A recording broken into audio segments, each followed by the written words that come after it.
Darth Maul. Darth Maul's back here. Did you just What? We're just talking about this. God. Oh, sorry, I got knives. No, I was just saying to Nathan. I said, Nathan, what does this knife handle? What like comic book movie kind of like character does this make me think of? And he said a couple, and then he said it, Darth Maul. Yeah. And I think he's right. Yeah, that's why I just said. Countdown yeah. Well, welcome back, everyone. Well, I guess welcome back. Or welcome, or just welcome. Yes, welcome. We're live right now. On the YouTube channel as you're watching here. We are Knifewear. We're doing a live stream. The Monday, I think, Restock live stream today. So well, we did a big one on Saturday. That was for the garage sale kickoff, and we ran for the whole day. And so we've gone through the weekend. The sales at the stores were great. It was really busy time if anyone got to make it down to the shops. But today is Monday, and we have some stuff to talk about. Mostly the big thing that's happening is in the next little bit, maybe half hour or so, we're going to actually take the store's inventory and make it available online. So we don't have it available online. The garage sale inventory, that is not available online in stores on the weekend, so that the store customers have time to buy stuff, and we're, just because. So that's going to go online. We're going to tell you when that's going to go online, and then we're going to have call-ins with each of our stores, so we can hear from them what they've got left in store, so you can find out what's now available online. Or if you are in one of those cities and you kind of want to know what's left, or you didn't have a chance to get down there on the weekend, you can get a bit of a sense of what's there. So you can always hit us up in the chat if there's anything you're looking for. We can see if we can find it for you. Yeah. Let's rewind a little bit and talk about what we are actually. What is this? Let's do that. What is this about? Because we can't really assume everyone who's watching here knows what we're doing. Well, we don't even know what we're doing, right? That's the thing. So we're Knifewear. We're the knife store in Canada. We have stores in Vancouver, Calgary, Edmonton, Toronto, and Ottawa. Those are physical stores. We also have the online store. You can probably find the link in the description, whatever. We're doing this like semi-annual, annual twice a year. This event called the garage sale. What is garage sale? Garage sale is about super cool, hype knives. I guess that's what we can call it, right? Yeah. We go to Japan twice a year. We meet those blacksmith knife makers that we don't get to see their knives as often as we would like to, or some of the prototypes, some of the really cool one-offs, and we decided to kind of, like we were just talking before we went on here about the Satomasa knives, that this is the second or third time we've had them for the garage sale. Yeah. And I think you said there was 62 Tengutos that you got we actually did have 60. And they're completely gone. Yeah. So there's always these really awesome things from blacksmiths that, like you said, he's a one-man show. Yep. He hammers out these knives and he sharpens them by himself. Yep. There's not a lot of capacity for production there because of just the methods and how he is set up. Yep. But the knives are wicked and the price is incredible. So it's that kind of stuff people come to the garage sale for, to really hunt for a deal, for something really cool. And we have big sales section as well. So it's a great time to kind of see probably the best selection of Japanese kitchen knives. In the world, I want to say, but I know you're very you don't like to brag. You're a very humble man, so you would never say it's the best selection because you are the person who goes and gets it. Exactly. So you can't say that. You can't say that. That would actually be pompous. Yeah. But I can, because I know you do, and I know you do a fucking excellent job. So I can pump your tires and say, you get us and all of these people watching and all of our customers probably the best selection of Japanese kitchen knife you can find in the world, especially on the first day of the garage sale. That's pretty wild, man. Yep. It's pretty wild. So it's a lot of fun too. And one of the other things we've been doing in the last couple of years is a program we call Trade Up. We run it in the beginning, kind of in the middle of the winter, like February or something, or March. And it, it's a little slow that time, so our staff needs stuff to do. So people bring knives in that they bought but didn't love. and exchange them for a credit. And then we resell them here at the garage sale after the staff have had their time to take them and tune them up. And it's pretty fun. Like some of them I saw, there was the Kokuto. Oh yeah. I saw a Kokuto at the store that had been refurbished, and they had sharpened it like it was made by Hato. Oh yeah. Like it was wild. Like so, it's not just like sometimes they'll take a knife and they'll just clean it up because it doesn't need much, but sometimes they get a little bit wrapped up in it, and they make some really cool projects. So. So the trade ups were also available. Those are really good deals of kind of like a gently used knife. That's something we'll see here today. Yep. If any of them are left at any of the stores, we can see what trade ups they've got available too. Absolutely. So if you have any questions about knives that we have in stock, put up in the comments and we'll answer it. We'll try to get them answered. And as we said earlier, for the weekend, Saturday and Sunday, all those store stocks were not available online, and they'll be coming back. Well, they'll be become available online in about 20 minutes or so. Yeah, just about noon, I think. And so the way that works, Ellie, who runs the website, is in the office behind us here. And she'll send us a message as she does it, and it's going to turn each store on one after the other. They're not all going to go on at one time, so it'll probably take 15 minutes or so per store to have that sync work. 15 minutes total. Oh, okay, a little bit faster. It's a little faster than it used to be. Okay, great. Well, we have some stuff left here. Yeah. And I think we should probably talk about a few of those things. I'm just like trying to There's see. a couple things that I was looking at. I bought a frying pan. I bought the Koinu frying pan. I don't know, frying pot maybe. So I already have this frying pan. It's this really excellent stainless steel frying pan that's 3 millimeters thick on the base, and it has about a 1.5 mil side. Yeah, it looks like we need to adjust something on the camera here. But what I bought was this guy, which is this pot with the sloped sides. And it's a 3 mil thick stainless pan, and it's not laminated either. Oh, wrong way. Did you need someone to tell you that you were going the wrong way, or? Oh, okay, yeah. Can you also focus it? Yeah. How's that looking? Yeah, better. Thank you. Haha! There. I bought a frying pan. That's what I bought. But I was also looking at, there's a couple of little knives here that I was looking at with Naoto just as we started. That I'm interested in still. It's a nice small compact shape. These are both 160 Kiritsuke, kind of more in that like Bunka Santoku style.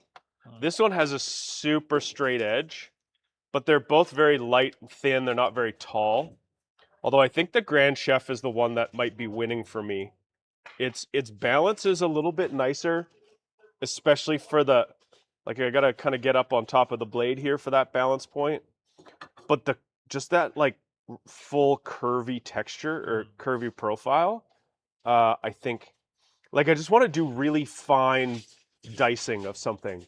You know, like I want to make a Greek salad with like 1/2 centimeter size dice of the vegetables out of this or something. Like it feels really nice. It would be really enjoyable to use. Really well made. Yeah.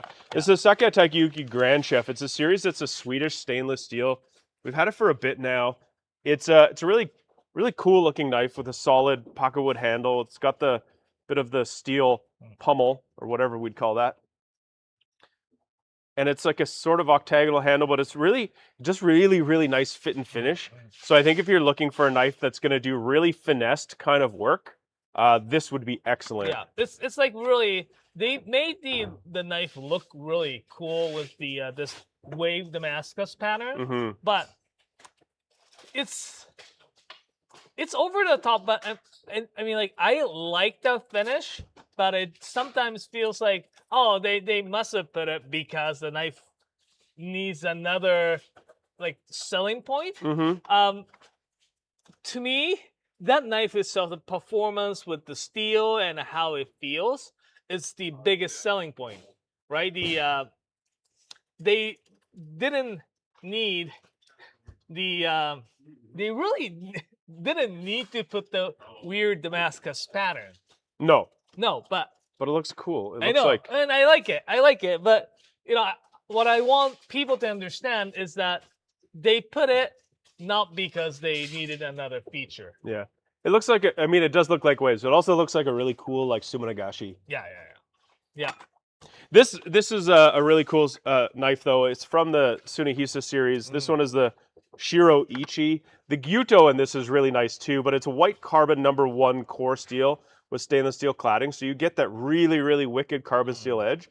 But I really like the texture and the way it looks. I love the blonde collar. So I've got some questions like lined up here, and let's try to answer the Boudreaux? Boudreaux, yeah. Boudreaux or Boudrea? Is asking the similar knife to Sadamasa 240. We had these selections from the garage sale pile. We have one Yoshimi Kato AS Aogami Super Nashiji. We have a Tsunehisa Ginsan, and the this one here is Kanko with the special handle. Because how Sadamasa is forged and he sharpens the blade, it is like its own. It's very difficult to come up with anything really very close to it. Yeah. So in terms of the grind and the shape and the specs of the knife, it's very difficult to come up with. Yeah. I think the value and the spirit can come up with there. Yeah, no. But something probably, if you are looking a little bit more similar, I would go for something like either Wakui, Mazaki. I would go for something like a Masashi, because as when we actually went to Sadamasa, talked to Yusuke-san about where he learned, where he honed his skills at, and he actually did mention Sanjo. He had actually talked to a what's his first name, Yamamoto-san from Yoshikane, Kazuomi-san from Yoshikane, and he did mention that he actually went a few times to talk about how he can improve what he can do. Yeah. So, and he basically took that and developed his own way of making knives, right? So it is very unique, but it does have the little essence of the Sanjo style forging and sharpening. So it's funny, the Sadamasa knives are a lot of people are very happy to buy Sadamasa knives, that they get to buy them, and the staff at the store all want to buy them, but we are very sad because they're always gone before the end of the first day, so we can't buy them. Yeah. We're not allowed to buy anything until the end of the first day. So, but I just want to. I'm trying to make a point that this is a thing I've noticed. It's something to be said for the knife that is the most wanted by 60 employees of a knife store, because that to me speaks volumes. Yeah. Right? It used to be like everyone in the whole company had a Koishi Nakiri, right? Yeah. Do you know why? Because it was the best knife. That's great. Yeah. Hold on. Show me those other ones. What was the one on the far right there? This is the Yoshikato Nashiji Gyuto. Yoshimikato AS. Yeah, Nashiji. Aogami Super Stainless Cladding. So this is very similar to a Koishi.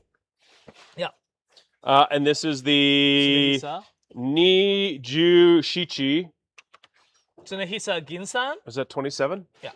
Woo! Ooh. Look at that. Look at that. Yeah. My Japanese numbers are coming together here. Yeah, so this is a great, because this is Tsunehisa. They're actually discounted 20%. So the total of this knife is $320. It's $321.60, and it's Ginsan, which is a really nice stainless steel. Yeah. Okay. Moving to the next question. Joshua Ramos is asking about inexpensive Nakiris, and this is actually really good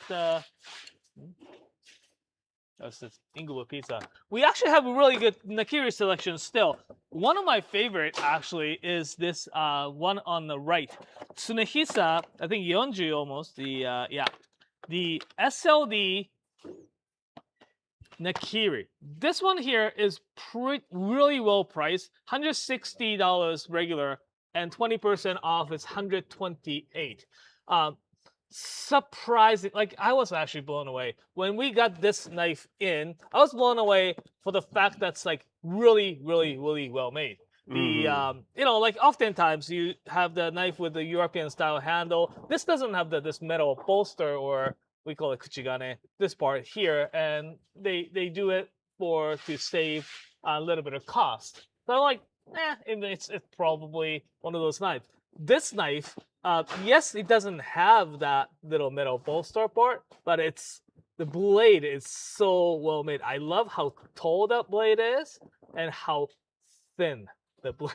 I agree with you. As far as all the things that are at the sale this year, I think bang for buck, this is probably really high up there. Absolutely. It's it's a knife. This isn't a knife with some Damascus pattern or some interesting finish. No one's electroplated this knife. This is just a knife, and it's just going to show up in your kitchen every day. It's going to cut the food you're going to eat, and you're going to be very happy. It's going to work incredibly well. And that's it, right? Yeah, absolutely.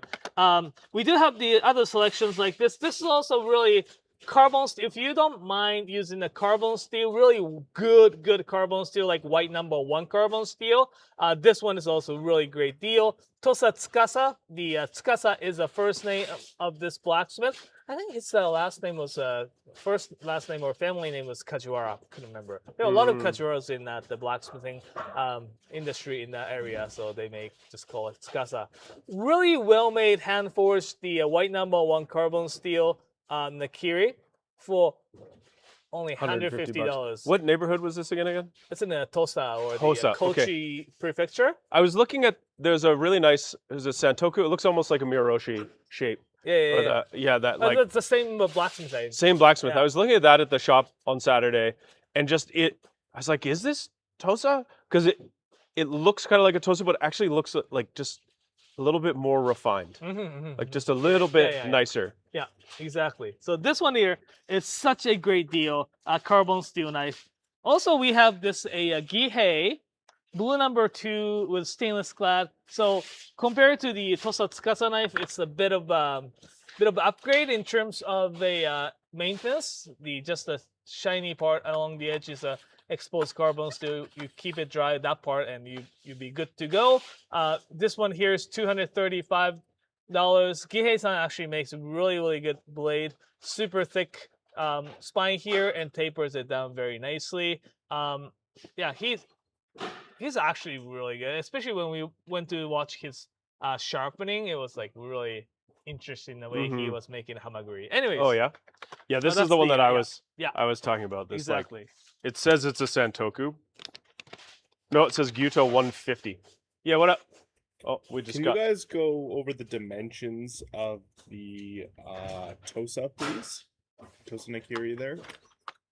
Joshua Ramos is very curious about it. So. There's a ruler right here. I'll grab the calipers and stuff. Caliper and So this one here, the Tosa Tsukasa, the blade should be, it says 165 on the box. Yeah, the blade length is about 165, like 167, 8-ish. Height is 52 millimeters. It's pretty nice and tall. We have the balance point. It balances right. You see that the little engraving here is slightly lower, like right here. That's where it balances. It balances well. It's like you put your index finger right here and holds it like this.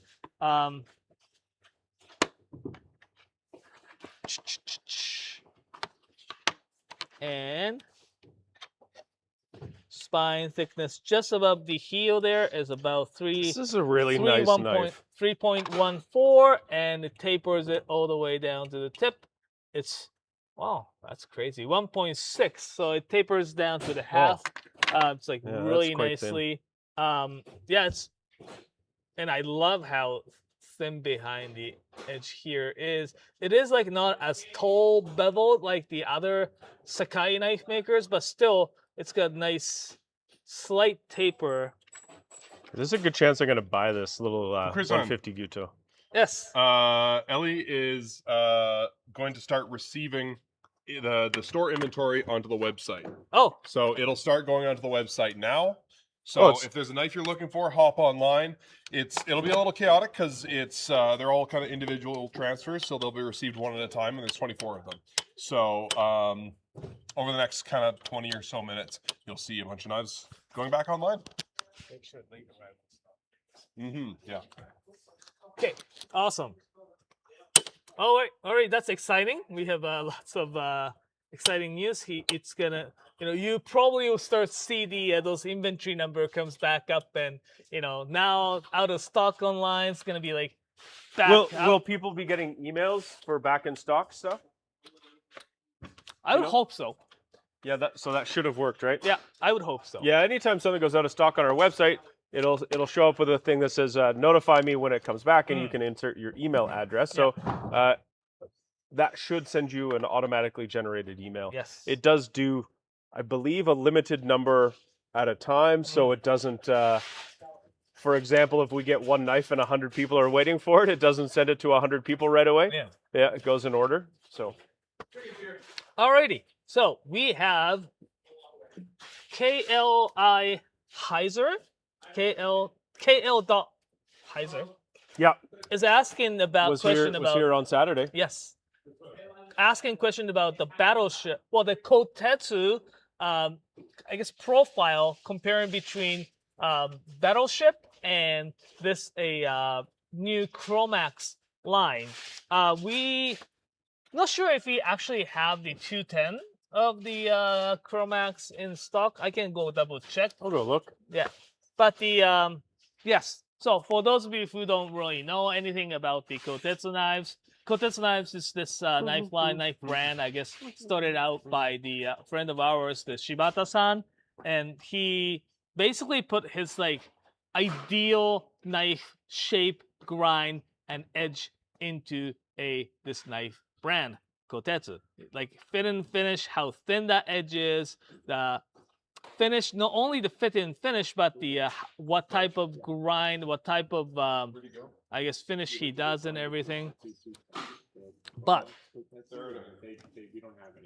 so the battleship, is his R2 or the SG2 line has 195 millimeter in length, and initially when he started this Kotetsu line, he actually made the profile, which means this how much the straight is and how curved up and stuff like that. He made a regular Kotetsu line with a lot more flat part. And he realized there are people actually looking for something with more curvature. So what he did is that he created this knife shape called Battleship that actually has more like a European style, not too big, but a bit more gradual curve, or the curves up in profile. This Chromax series, we do have the one Santoku here. If I actually look, this is where the where the thumb is. This is where the carve starts. So it's about halfway up. Here. Right in the middle of the blade, and it kind of carves up. So I would say this is kind of in between the regular Kotetsu with the SG2 and the Battleship, because I do know that the SG2 Kotetsu does, and he explicitly said once before that he wanted to make the lot more longer flat part. So this one here, as I check, yeah, this is where it kind of curve starts. Hopefully that kind of helped you make decision, KL Heiser. Now we have some knife to talk about, I guess. What you have? Yeah, I just brought this up here because I noticed at the stores, and with the inventory coming back online, I noticed at store in Calgary there was still a bunch of the Anru Aogami Super Stainless Clad knives. They're a very good value for what they are. I love it. This is a knife we often get for the garage sale, and it does seem that it's keeping a very good price. The combination of stainless steel on the Algami Super Core is excellent, and it's one that we've seen in Koishi for a very long time be something that people really, really love because it's dependably sharp. So that's made by Yoshimi Kato. This is made by Ikeda from Anru Hamono, and he does an exceptional job making this knife. Like Naoto's just pointing out this one little detail here as it flares up to the handle. So it's very comfortable when you're holding it. Just like it fits your hand and your grip quite naturally. And it's got this really cool, just sort of ball-peened hammer-looking tsuchime on it. And especially when you compare it to the price of a Koishi, I think these are underrated. Yeah. What I like about this Anryu-san's, or the Anryu Hamono's Ikeda-san's knife here is that they will compare to the Koishi series. Koishi is a great knife, no doubt. Koishi does have, so I guess it's like, we talked a lot about this, either the knives are laser or knives are, I don't want to call it tank or more, but some knives are a little bit more robust. Although robust knives can cut like a laser as well. So it's like really depends. I think Ikeda-san's knives are kind of sits like, it does look more robust, and how it's sharpened is probably a little bit more convexity to it. I noticed that, and I think that's a nice feature. I know. I that's what I was gonna say. It's like a really nice feature. Still very thin behind the edge, but the it's something. There's like, those Japanese knives. They are made with the two different types of steel. The core steel and the cladding steel. Cladding steel is like the bubble wrap, right, around the glassware. Anyways, what it is that the core steel exposure is very minimal. That means it's actually quite durable. I mean, I wouldn't cut it into bones with these, but still, it has much more better, like good chance that And I think the sharpening of it over time would be a lot easier too with that. I bring it up because I know online people are more aware of some of the blacksmith names than some of our store customers. So and Anru is a name that a lot of people like, and I just would keep an eye out to see if this is the kind of thing that would come back in stock. And I would grab it if it was something you're thinking of, because it's a really, really great knife. Well, we just keep talking as probably people are busy looking at the website and hunting it down. I have some interesting. We got to think it. We're gonna run away to the woods. Dean is asking Kent product highlights. Oh, the old Captain Stag. Where's the knife with the fork and spoon? And what do we mean when we say Kent products? What is Kent? What's Kent? He's just like, you should know. What are you asking me? We have two stores. We have a second store, and it's called Kent of Inglewood. And a long time ago, Knifewear, we would have sometimes some axes. We would get a couple of straight razors here and there. And often they were Japanese straight razors. And then at one point, it just started to become its own thing. We always had pocket knives. And so we ended up creating a second store, and it is called Kent of Inglewood. And we sell the other sharp stuff. Yeah, other sharp stuff, like, again, as Mike mentioned, like razors and stuff, but also pocket knives, outdoor gears. I think the feature here to like right now is the really great gears that's like in outdoors. We have Captain Stag, like multi-tools. This one here, like like these are Swiss Army type these are knife. Great little Swiss Army style knives, and I don't know if you know the type of steel that the blade's made out of, but they're really good, and I think they're really good price. Yeah, they have like 13 Do you know what the different Captain functions. Stag retails at? Could you look that up, Jamie? Jamie, could you bring that up, please? No, It's Tall Jeremy. Tall Jeremy. Tall Jeremy, would you look that up for us? I think they're like $30 or something. Yeah, like the price is good. Yeah, very good. The other thing, if you haven't been around Kent of Inglewood for a little bit, or you've never checked it out, do go to their website. One of the employees from that store has moved here to work exclusively on the website and has developed it really nicely. Yeah. And Jillian, who runs the store, has really worked on the brand a lot. So while we do have axes and hunting knives, of course we have razors. So with razors, that means you need shaving cream, and there's shave brushes, and we have beard care products. And we have a really cool line of fragrances. Yeah. Like there's just some really cool stuff. It's a bit of an oddball of a store in a way, but it is really kind of like a gift store. Yeah. A lot of people call it that, a gift store, either for someone else or for themselves. Yeah. It's a nice place to get a treat for Yeah. sure. We have the Captain Stag, you're looking for 13. Yeah. One. Yeah. It's only $17 Canadian. yeah. So Yeah, there you go. it's That's great. like, And it's a $17 knife. you got a kid that needs a knife to play with. Yeah. There you go. I mean, I'm pretty sure people who have kids now don't give their kids knives to play with. Yeah. But I don't know. I support that behavior. I also don't have kids, so Yeah, don't listen to right me. there. Yeah. Yeah. Don't listen to us. yeah. So we have the something Nobody like here has kids. oh there. Except for Matt, all the way over there. Yeah, right? Oh, and So we have Nathan. Karcher. We have axes. These Hot fours are really nice. Hot fours. What's this guy doing? This guy, we're doing a video, and this guy just he rocks up with a plate of fried chicken just to tease us. This is one that's really nice, the Kershaw We leak. could do It's a locked Chicken on the down. Way review live stream. I don't know what this is. You talk about chicken on the way to Calgary. That yeah, we should.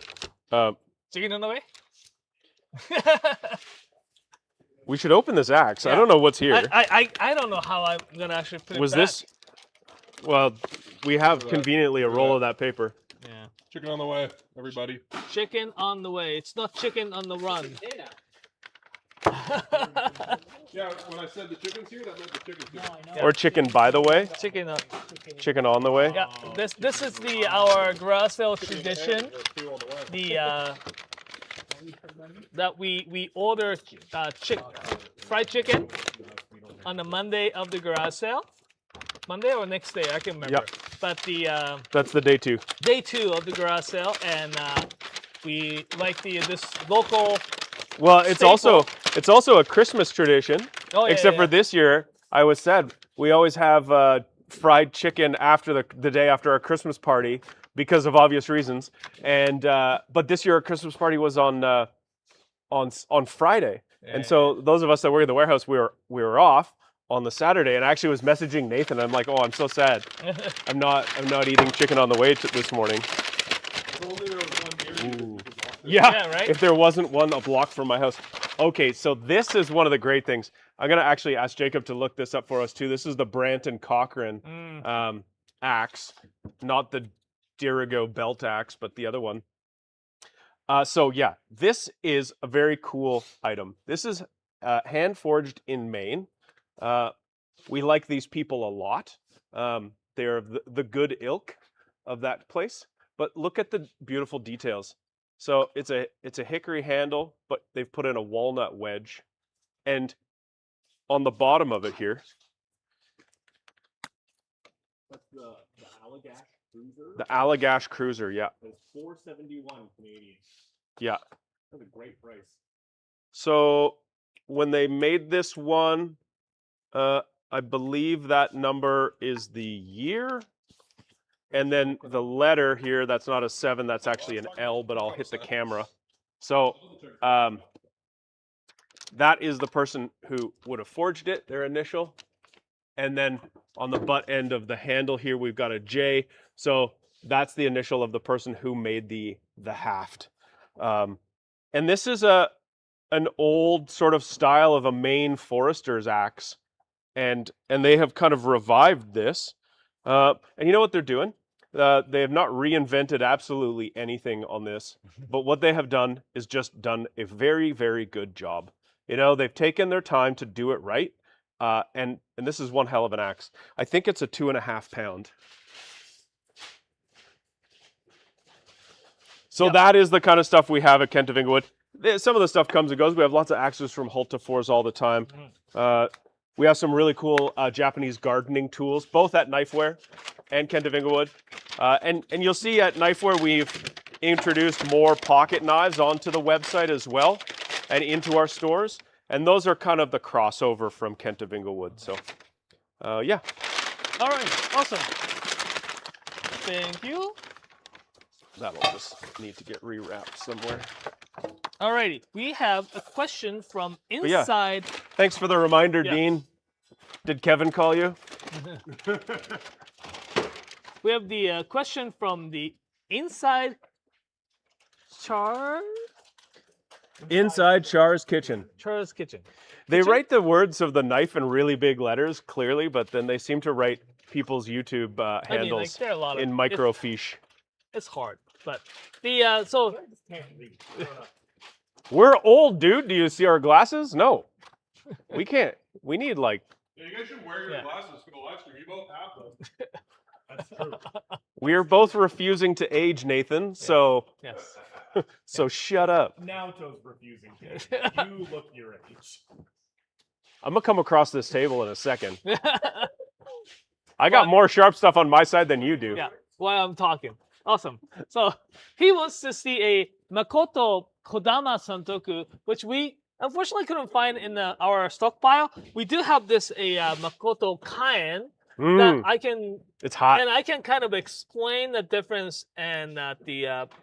Yeah, Kodama is the similarity. VG10W, Yeah, right? VG10W. This one here is the coreless Damascus. There's one thing that's really similar is that the construction of which this Kaen here is made with the core steel, the core of the coreless Damascus steel, which is kind of weird, and they laminate it with the stainless steel. What I liked about Kodama is that it's very interestingly made because it has the core steel of VG10W for sure, and did have this thicker layer of the cladding, and on top of that, there's another Damascus layer. So what happened was on the Kodama, it's got the one single layer on this. It's 5 layers, not 3. Yes. So Gomai? Gomai, yeah.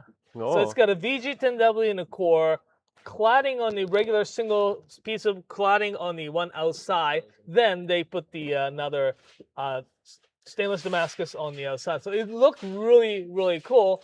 And the way he decided to finish it, so you could actually kind of feel that the difference, or the there's a little bit of gap, I guess, in between those layers, and it was really, really cool. I can't really see it right now whether we have them in stock in stores, but if you do, I love. I just I pulled out the care letter just because because there he is. That's a picture of Makoto Kurosaki, who's a sharpener. We even have a video. We have a video. Yes. I would like to say that I think he is just sort of like quietly moving up the ranks of people I'm watching as far as blacksmiths go and knife makers go, because he seems to be thinking in his own way about what he's doing. Yeah. He is thinking about what the problem is and coming up with creative ways of solving it. Where in Japan we often see people who really follow traditions. Yeah. He does seem to be trying to stand out a little bit. Yeah, we did. I think it's impressive, and I think there's going to be some interesting stuff that comes We out. did actually did an interview with the Makoto-san. Yeah. And they were quite very creative way of making knives, right? Like that's how. So we did ask him how he does things, and because this is very creative, having the coreless Damascus in the core, having the softer stainless cladding on the outside. And generally speaking, when the people making knives with the coreless Damascus, they just do it one piece. Yeah. Right. So we did ask specifically why he came up with this idea or something like this. He has this series code. This one is Damascus, but he has the series code Ryusei, or this one here.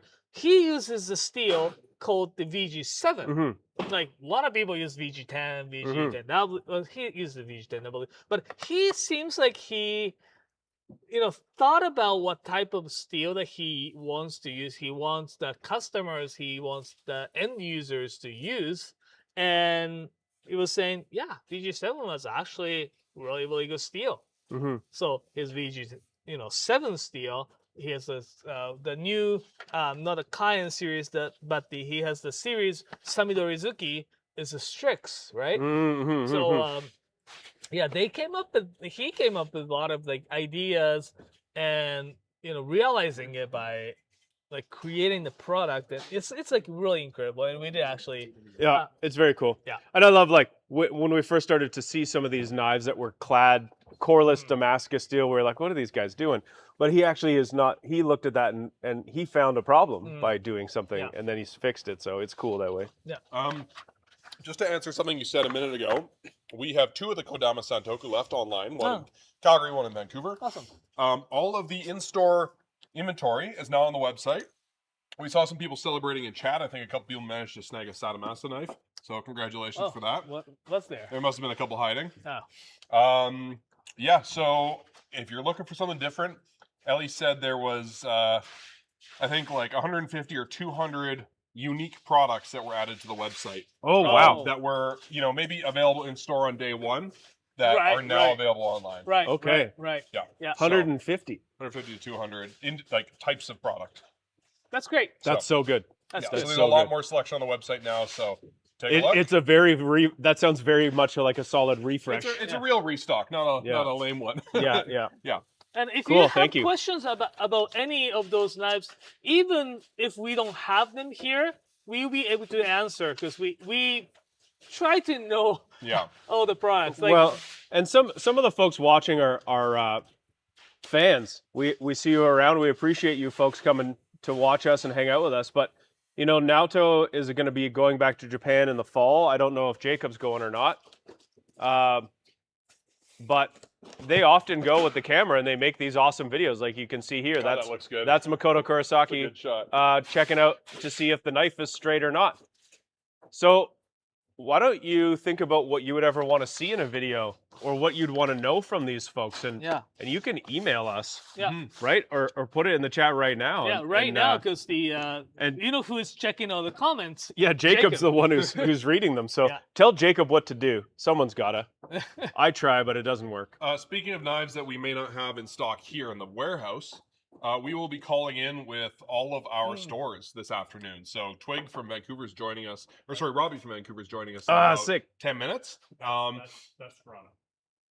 Did I say Vancouver? You said Vancouver. Robbie from Toronto. Country. I know what I'm talking about. It's the Vancouver of Ontario. Yeah, that's what they say. Yeah, about Toronto. Is it the opposite? I don't know. I just upset both people from Vancouver and Toronto at the same time. But yeah, they might like a guy from Calgary. Yeah. They might have that knife on hand, and you could ask about it. I mean, Calgary is like Winnipeg of. It's like Calgary is the Winnipeg of Edmonton.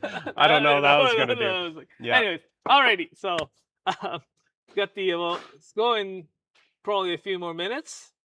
I actually like the he's got the little like young employee apprentice. One of the things as well. Oh yeah. Yeah. One of the things that always strikes me when watching those videos is that just how gentle they are with the knife. Yeah. Against those machines that you'd think that you'd have to like really push and work hard, but they're very delicate with what they do. Yeah. A tattoo. Do these still? We still have these. Well, the Patrick is saying wanted to see a Kokuin and N. He bought one. He says he bought them. Them. He bought both of them. Oh. So yeah, Patrick. You should have. So we have here the I think it's nice to know they're going to a good home. Yeah. This one here is the N. For those of you who don't know anything about the who is it? The Manaka-san? If you get the knife on about a 30-degree angle, you'll really be able to get the depth. Just sort of roll the knife away and into the light. Yeah. Look at that. Like the hammering is so deep. Yeah. It's just the tsushimi is wild on this knife. So Manaka-san is like this relatively young blacksmith now making knives out of the Sanjo in Niigata. He's relatively young, like in mid 40s right now. He's been making like really cool. His philosophy. He wants as a blacksmith, he wants to be able to forge weld anything. Oh wow. Then like he's done the stainless steel, he's done the stainless carbon steel, and all those. And from that, he's developed this like these two lines. And in the Kokwen, he forge welds the blue carbon steel, blue number 2. That's right, yeah. And a softer steel on the outside to make it this really cool layer.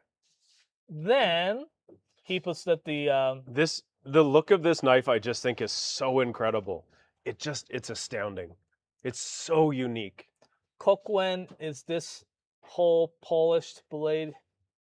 And to me, there's an aesthetic here that I don't know, I talk about it sometimes. It's especially that when I see like really nice Japanese pottery, where I imagine, to me, this looks like someone was going for a walk in the forest and they looked down and went, oh, there's one of those like wild foraged knives, you know, and they just like picked it up and they like, it just looks like it comes from the earth. Yeah. It looks incredible. So nice. So we're pretty happy to have the Manaka-san, and we're really happy to see him up and running in the different city as well. Yeah. So it's I really like them. Oh, alrighty. So hopefully, Patrick, we be able to show you a little bit of detail on the Manaka-san's. Enjoy those knives. We'd love to hear your review of them if you do plan to use them, which would be sweet. Let us know what they're like, because I don't know if you know this. We have sample knives at our stores where we can test out knives. We use them with our customers, whether they're someone who's never tried a Japanese knife before, or it helps people to decide on which one they're buying. But we never break out samples of Manaka ends, just in case you were wondering. So, yeah, we'd love to hear what you think about them. Yeah. Please let us know. Alrighty. Balance is asking about the Makoto Coreless versus Strix. We have Cayenne, which is the Coreless Damascus with the softer stainless steel on the outside knife. We didn't find, I think in our warehouse we don't have his Samidori-zuki, which is the Strix knives. Right. We can talk about them though. So this one here is a Coreless Damascus. As you can see in the core, hopefully that focuses. It's really hard to see. Oh, it's focused on your finger. Right there. There you go. So you see the Coreless Damascus on the core. This camera is crazy good. So it's made of the VG10 and VG2 layers together and forming the core steel. The theory is that because they use two different types of steel, layering them together, one steel wears faster than the other, that they create infinite serrated edge without the teeth. In reality, it's very it's gonna take very, very long time to wear that to happen. So it will probably act very similar to VG10. That's reality, but looks super cool. What happens when you sharpen it?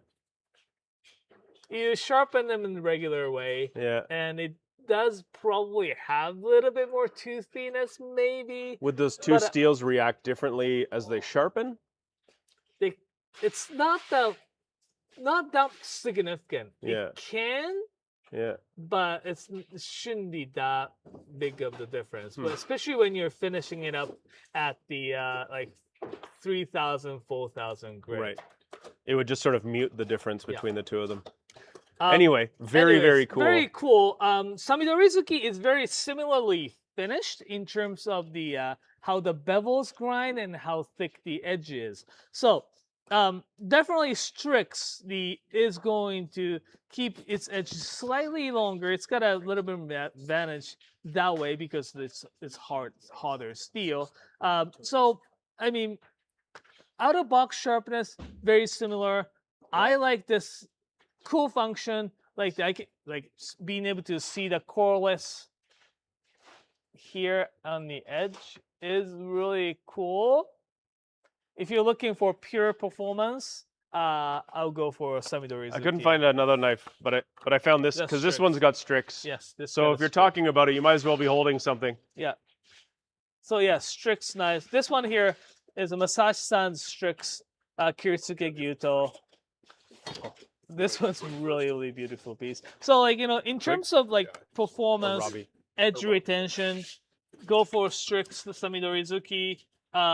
Again, out of box quality is very similar. Okay, I think we have Robbie from Toronto just about ready to go. Awesome. You want to talk about the Toronto shop for a sec?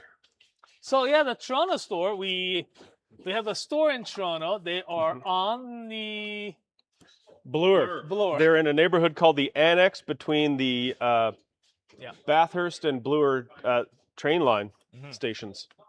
Very conveniently located. And it's an awesome store. Yes. It just is a great shop. It's got an old building with some cool character, and we filled it with some young, cool characters.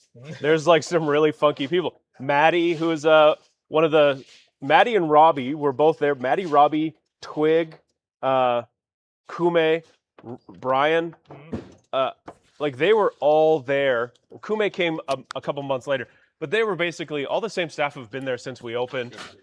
They're super cool, and so yeah, they're a lot of fun. Maddie painted these sayas beautifully at one point for a couple of knives for this garage sale you might have seen briefly. Robbie is just like a super charming human. You'll see him on a lot of our Instagram posts and social media. You would have seen him in a bunch of the garage sale videos ahead of time. All right, Robbie, are you there? I can hear you. Robbie. I seem to be trapped in some sort of dark cave. Trying to make my way out of here. Oh, I've stepped in something wet. I see some light. Oh, Robbie Bobby, Junior Explorer here. I think I've made my way to the other side of the world. And I've heard tales of Japanese knives here in Toronto. So we're coming to check some things out. I've worn my Predator shirts here. I've heard that if you wear bright colors, predators won't come and get you. So I figured bright colored tigers would be able to keep everybody away. And really, nobody's talked to me today, so I think it's working. What I can find over here, all kinds of knives around. Something I love here about Toronto is I get to feel like an explorer every day. People come here from all over the world. And you get to see a little bit of different cultures and different people, no matter where you are. And here at our Toronto store, we're here celebrating some Japanese culture. I found something here, rainbow, the Saji Tsujihiki. These kind of colors normally you'd want to stay away from, but I'm drawn in. I can't help myself. Oh, if you can tame this beast, imagine what you can do. Oh, I found some rare cherry wood as well. Look at this. Oh, I can guarantee I wouldn't have been trapped in that cave so long had I been able to find this for myself. Oh my goodness, so much to explore. I've heard tales as well of the blacksmiths that make these knives. Naoki Mazaki-san and Manaka-san, all of these folks. Heard a tale about Naoki Mazaki once. He's an explorer just like me. Started out in Hokkaido and went traveling around on his motorcycle through Japan and finally ended up in the Sanjo region learning how to make knives. So I really respect that. Let's head on over here. My tour guide is telling me I got to come out, check out some of these Yoshimikato Minamo knives. We've still got lots here for this garage sale. Plenty to discover.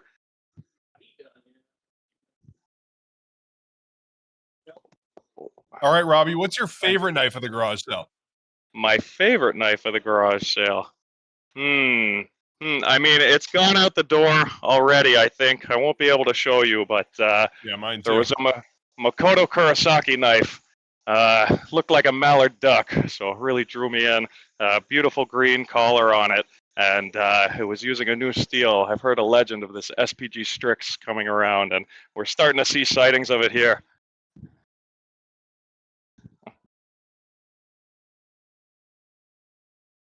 Oh, Saturday was a zoo in here. It was absolutely chaotic. You know, everybody was behaving. It was a good time. Don't get me wrong, but you could barely move in here. It was a jungle, and just about all day. Just about all day. It was packed in here. You got some room to move around this time, so feel free to come on in, take a look. If you know, a little claustrophobic, you don't have to worry about that anymore. Nakagawa-san. Get these Ginsen knives. Beautiful. Yeah, absolutely. We've got so many knives to explore, so many things to discover. Please feel free to come on in and pop by. But just wanted to take a break from the silliness for a moment to mention, you know, we talk a lot about really high intensity steels and these makers and their craft.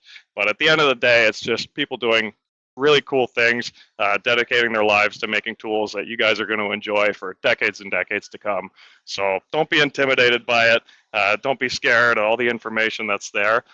You pick up one of these things, I guarantee you're going to have a better time in your kitchen, and it's going to make your life a little better. So something for everybody. You know, Mother's Day just passed. We've got things you can use for your kids to get them in the kitchen and start learning early. You know, it's going to help out. You'll save money along the way if you know how to cook in your life. So it's a great time to introduce the little ones. You don't have to get something super sharp, super high end to be able to do that. But if that's what you're looking for, we've got all this and more to discover. So yeah. That's a good question. And we're going to probably start out with the Skafka Kids knife. I don't have one here to show you, but it's this beautiful, food-safe, almost like a wedge that you can cut with. It's not going to hurt you. You can't slice yourself on it. And it's a great introduction for the little ones. You know, carrots and potatoes, bananas, all kinds of things they can get into the kitchen with. There's a child Santoku after that. But if I had to upgrade him later down the line, I think Ryusen Blazin really has my heart. That's a bit of a selfish one for me, though. So I think if it's really truly his, maybe a Kobayashi.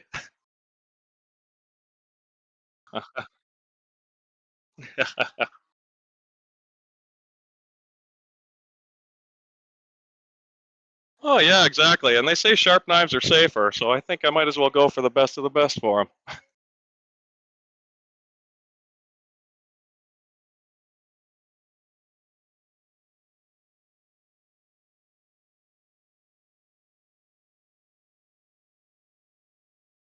Oh,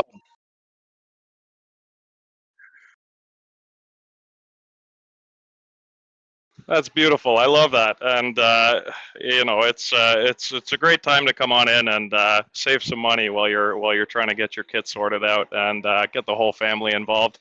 And all the staff here, Toronto, Ottawa, Edmonton, Vancouver, Calgary, we're all here to help you make the most of your tools, tell you how to take care of things as best as possible, and we're really happy to have you come in and ask all the questions that you have. At the end of the day, we want you to enjoy your things. We want you to have them as long as possible, and we'll do everything we can to make sure that you're getting the most out of them. That being said, I think my time here is coming to an end. We've got some work to do. I can't leave these guys all on their own, so I got to check out. Yeah, I got to check out. Thanks so much, Robbie. That was great. You set the bar high for the rest of the shops. We'll see. Right you are, Kent. I wish Kevin were around so I could make our little MXC nod, but... Oh my god. Robbie always delights. He's quite the funny guy, but that was next level. I'm impressed. All right, Jacob's just rejigging the cameras there. But yeah, how's everybody doing? Did you manage to snag a knife? I saw a couple people in the comments managed to get their hands on a Satomasa, which is, I'm shocked we even had any left in the stores. So I'm really happy for you guys. That's exciting. I didn't call around on Saturday to look for a Satomasa 240. I decided I needed to, not spend money on Saturday and maybe let somebody else have a shot at it. So if you manage to snag, especially that 240, but a Satomasa in general is quite a prize to be had for the garage sale. Well, keep the questions coming, folks. If you missed it earlier on, the website has been restocked, and what that means is we have inventory that is exclusive to our stores for the first 2 days of the garage sale. That is all now online. So you can still shop the inventory in store. The stores are open 10 to 6 every day, 10 to 8 Thursdays. Then Toronto's open 11 till 7. So head down to your local knife shop and check out the selection. But if you don't have a local Knifewear where you can go and ask questions and handle knives and stuff, then your next best bet is to go to knifewear.com, check out the garage sale selection there, because it has gone up substantially. I think it's more than doubled. We had 100 and some unique products, like different types of products on the collection as of this morning. And since Ellie added the in-store inventory, there's I think over 310 unique products in the collection now. So there's a lot to find. There's more rare stuff than there was before. There's definitely some really crazy new stuff and a lot of smoking deals too. A lot of great discounts that maybe didn't quite sell out in store that sold out Saturday morning. And so you can go check those out for yourself. I'm going to answer a few questions. We got chicken on the way for lunch. I've had mine. The guys are now going to have theirs. So I'm going to answer a few questions while Mike and Naoto are taking a little break. I'm going to leave the natural stone questions for Naoto because I know almost nothing about natural stones. And instead I'm going to talk about some other sharpening stones and some chopsticks. But if you have questions, keep them coming. So Inside Char's Kitchen was asking about funky chopsticks. And we do have some. These are, I believe, from Funai. And they have, these are all handmade. And so these are made by like a master artisan. I believe his name is Okubo-san. And so this one I pulled out first because they're vegetable chopsticks. How fun is that, right? If maybe you have kids or maybe you just like fun stuff, then I think these are the way to go. We've got, I don't even know what they are. I think there's like leeks and maybe asparagus, some green onion, carrot, and corn there. But these are super fun. We see a lot of these, especially given as gifts. But then we also have more traditional style chopsticks. I have some of these at home. And these are all hand carved and hand painted and lacquered. So these are like works of art. These are exceptionally well made. These ones are on the more accessible end of the spectrum. I think maybe 15, 20 bucks for a pair. Really, really beautiful. I've had mine for years. The lacquer holds up really well. You might assume that's going to chip on you, but I've had mine, obviously you don't put them in the dishwasher, but I've had mine for a while, not taking the best care of them. And they've held up really, really, really well because he paints layers and layers and layers and layers of lacquer. Each layer takes, I think, about 2 days to dry. And so over the span of a month, he's painting, maybe a dozen or more layers of lacquer on these. Some of my favorite are the ones that he does several dozen layers of lacquer. I can't remember if these are the ones, but he does some really crazy kind of rainbow ones that are almost like Damascus lacquer. These ones, I think, are probably the ones where he uses crushed abalone shell mixed into the lacquer. And so abalone has this like beautiful rainbow color to it, to the shell. And, the camera's not even doing it justice, but these are gorgeous. They're super glittery. And little hand-cut stars made of abalone shell as well. And again, those are entirely hand-done. So Inside Char's Kitchen, if you are looking for funky chopsticks, those are the way to go. And you can find those at knifewear.com and in all of our stores. Okay, next up, we had a question about sharpening stones from Dean Christie.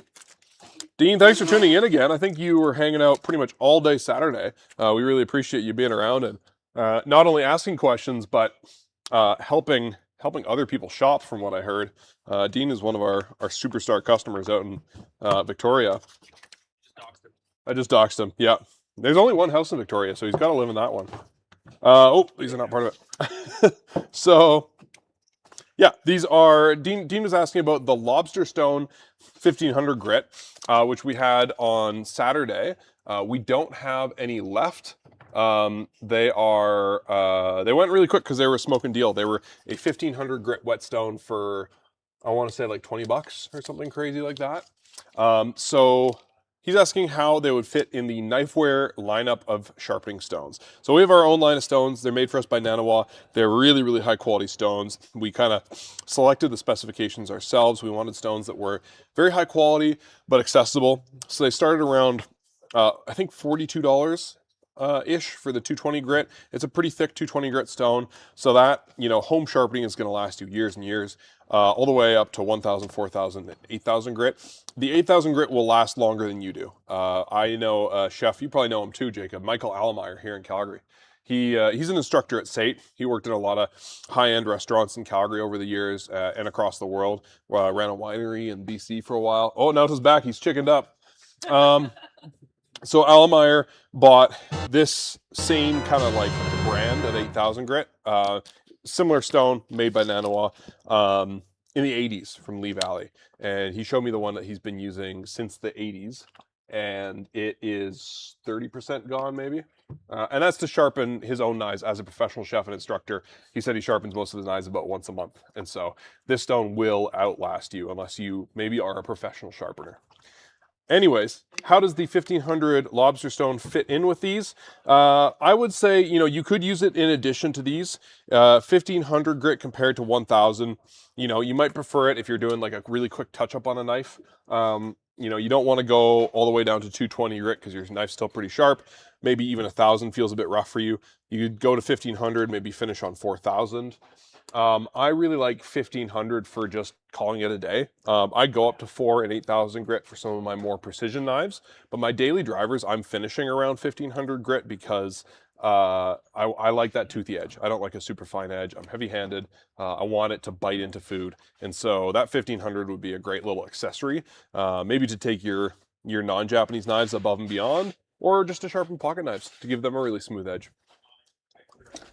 Is there any splash and go 1,000 grit stones? Chosera? Yeah, Chosera, Nanawa Chosera Pro. I use that one a fair bit. I like it. It's quite hard. And that one, the Shapton. Shapton Rockstar? Yeah. Okay. Yeah. Cool. That's my favorite stone. Yeah, Yeah. Shapton Rockstar is really, really good. I love it how it responses and More responsive than the Nanawa, the absolutely. Chosera. Yeah, the Chosera I honestly like. I like the end results I get, but it's really hard to tell if you're doing anything. It's a really dense stone. It's really dense, hard stone. Yeah. So yeah, I really like the Shapton 1000, and also my favorite is Shapton 2000. Shapton 2000. I haven't really tried those much yet. I'll have to Shapton give them a 2 go. is like Shapton 2000. Like in any like a lot of different series they have the they call it Kuromaku series. I have my Kuromaku series 2000. It's a fantastic stone. We do only have the Shapton whatchamacallit, that's the not a glass but Rockstar stones, but they are really good. Okay, you're going to talk about natural stones. I'm going to go grab a couple stones to answer some questions. It's great. The Q man, I guess. wait. What main man? Important question. Q. I mean, How was chicken on the way? that's good. It was extra salty and crispy this time. Oh, it was great. The well, Mike cheated. He threw that back into the air fryer and heated up. I mean, Nice. you know what?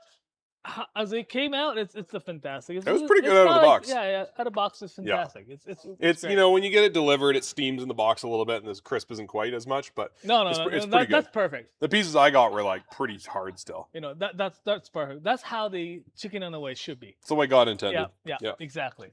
Yeah. Anyways, alrighty, I think it's 9man or Q-man is asking about the natural stones. We do have a few natural stone selection. Right here, it's the Japanese natural stones. Are basically the stones that's mined from the those mountains. They are formed back in like millions of years ago, I believe, and they surface and they mine it from those areas. Traditionally in Japan, they use it for sharpening knives and swords, and as such, finishing stones are really rare and often found only in the Kyoto area, in the specific region in Kyoto. We have several different selections right now. We have the one is Atago Mountain and Ohira Mountain, and we have this Nakayama. Nakayama is this really rare. I mean, most these mounds are being already closed, so there's no new stones coming out from those. And so where you find those natural stones are from old stocks and such. What's the benefit of using a natural stone over a synthetic stone? The really biggest benefit of not using natural stones is that unlike synthetic stones, abrasives on the natural stones are they're not really abrasives. They are this chemical composition of silica Si and the oxygen it's oxidized silica. It's been distributed it throughout the stones here. What it is that it's not like it's not like abrasion, I guess. It's really hard. Imagine it's like a hard glass, but it can be actually broken down into pieces. And where as you sharpen on those natural stones, those broken down pieces can actually broken down into even the smaller pieces. Abrasives or those things are not as spiky, so the edge that you get is a lot more smoother and mild. Natural stones are, generally speaking, it's great, especially say Ohira, something like this is great for blades that you use it for, say something like straight razors, things like chisels, plane blades, where you don't slide to use them. You would push into something against the object you're cutting and do this. So because the edge is so much more smoother. Hopefully that make kind of sense. Because sometimes when you're using the edge with a little bit of tooth and try to, I guess think about shaving your facial hair. If there's any tooth left, it's almost like scraping with the teeth, scraping with the fork or something like that. So you want to get it as smooth as possible. Benefit really of the natural stone is that you can get those like really mild, very silky edge. As far as kitchen knives go, it is great for something like to cut the raw fish with, like the sashimi, sushi, that kind of stuff. And often natural stones are great because when you're finishing, say for example, the side of the knife like it's called the kasumi finish. Natural stones often, especially softer ones, are great to get that really mild, like the kind of really nice contrast, to get the contrast out. Talking about different natural stones here, the Ohira, they are one. It's a little bit of difference in hardness, and some people translate that into the coarseness. What it is that the harder the natural stone is, it usually gives you a little bit more finer grit, because as you sharpen on a stone, less of the abrasive comes out from those stones, and as you work on the stone a little bit longer, those abrasives become much smaller. Thus, it gets finer finish. Something like that, the softer stones, it kind of keeps that more abrasives coming off from the stone a little faster, so it keeps that edge a bit more, not rough, but it doesn't get as fine as the hard stones. We have the Ohira, which is actually really dense and hard. And this one here is fantastic for straight razors, chisels, those kind of stuff. Also, it's great to finish your, say, yanagiba, the sashimi slicing knife edge with, but not necessarily great to finish your bevel because it's too hard and doesn't give really nice kasumi finish. Atago Betsujo right here is really great. It kind of sits in between we have the Nakayama. Nakayama is really nice and soft, like especially the ones that we have. It's really nice and soft. If you want to make your the really mild kasumi finish to get the really contrast from the core steel and the softer steel. Nakayama Koppa's a great option for that. Our Atago right now, this one here is relatively hard and kind of sits in between these two. It's great to finish your like final edge with. At the same time, you could get a little bit more. You could still get a nice kasumi if it's like shorter blade, like the kiridashi. Get a really consistent kasumi finish on the yanagi. Maybe a little bit more difficult with these. Okay, hopefully that answers your question. I really like the natural stones. Yes, I really like sharpening with them. they are great. They kind of. I know a lot of it's about the finish and the kasumi and the polish on the blade, but I like the edge feeling. Yeah. It feels different. Adrian, Shirokunimitsu, talk about them and knives. And this I'm assuming that means to talk about the family and their knives. Exactly. Yeah. And this was like, are we allowed to use this? That is so we're sold out here in the warehouse, but we have a few left online. That is from our studio, so you can drop it out. Yay! Well, let's cut stuff. Let's cut stuff. What's this Wakui doing here? Is it here to cut stuff too? It is, yeah. Is this the time we're going to cut stuff? Let's start with the Shirokunimitsu? Yeah. Yeah. Because Luke is going to join us in about 20 minutes. All right. How about Robbie's hat? Celebrating the days of the Raj. Shirokunimitsu, it's fantastic. This knife maker out of the Omuta in Fukuoka Prefecture. They have been making knives for generations, and now they have 5 swordsmith and 1 sharpener, and they are swordsmith. They are specialized in sword making. But the I did talk about them a little bit earlier yesterday. I think the great thing about them is that they do make like kitchen knives pretty serious as well. Sometimes those when the sword makers started making kitchen knives, they don't treat them as like they don't baby them as much as the swords, right? I mean, they are sword makers, but they do take them really nice and seriously. I loved how it's forged and how it's beveled. Like, you're very quiet. What do you think? He's not listening to you. I am listening to you. Yeah. What do you think? Oh, what do I think? Yeah. I guess I wasn't listening to you. It's really nice. It's got a short bevel to it. Sort of in the like Moritaka kind of style of bevel. So it pushes the food apart pretty quickly as the knife goes in. And you can kind of feel it almost turn, but then it goes straight. So I just like put a bit of grip onto the knife. That's what I'm holding it without holding it. Yeah. Are these hot peppers or they are? No, those are the small sweet ones. Okay, good. Because we don't want to rub our eyes after. You don't. Next time I'm definitely getting hot peppers.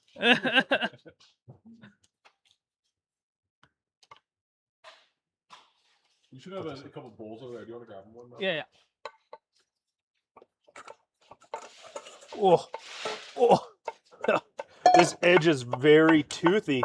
Nice. And I wonder if it's different if I go along the grain versus. So what I noticed when I said that was it's really hitting and biting into the cutting board. And then I've decided for some reason that I want to. This is an edge grain cutting board, a walnut edge grain cutting board that we get from is it Nova Scotia or New Brunswick?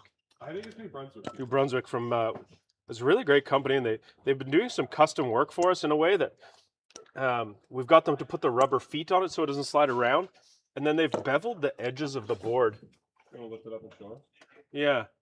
So right, so there's this like little overhang, so it's just nicer to pick up, but also you can kind of tuck a plate or a pan or something underneath the edge of it, right? So you can put something up against it here. So when you scrape your food off the side, there's like this overhang. But I was just like, does it feel different? Does it bite into the wood differently if I'm going with the grain or across the grain? and I can't really tell. It's got a really, really bitey edge to it. Can I try it? Yeah, sure.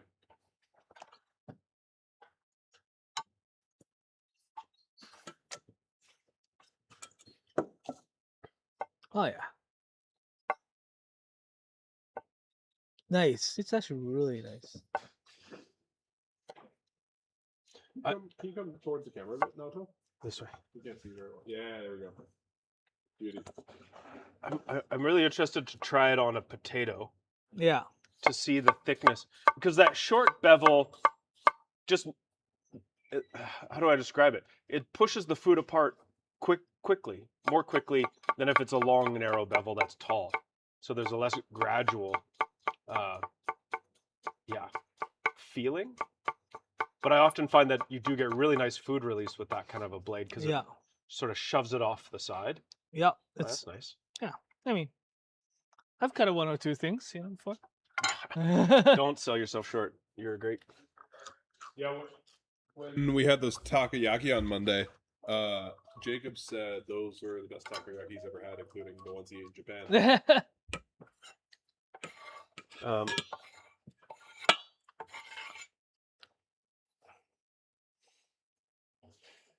I always find that I like the horizontal test to feel how something,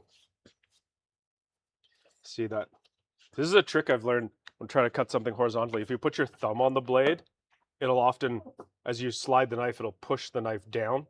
But if you put your finger up on the spine, it'll ride on the face of the blade, not the bevel. And then you can do better horizontal cuts. It sticks a little bit, but it's pretty nice. But here's the test, is like going through the middle of a potato. That's pretty smooth. That's pretty smooth.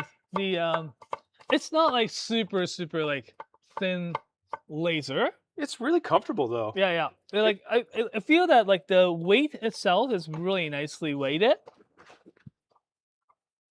And I love the rocker. It's like super smooth. Yeah, no, the rocker is really nice. Yeah. It doesn't, sometimes I see knives that have a really, there was one, I forget which one it was, like a very high, like a very continuous curve, so that like the heel comes up, and I find sometimes there's too much curve, but no, this is a really nice rocker. I like the height of it. I like it feels really comfortable. It's definitely in that category of a small knife that can do big jobs. And it kind of looks badass. It's got that sort of rustic look to it. Inside Char's Kitchen says it looks like it has a nice weight. How does it feel in the hand? Good, nicely balanced. Like it settles in at that grip point really nicely. Yeah, no, it does have a nice weight to it. It could, like, I wouldn't say they could make it thinner.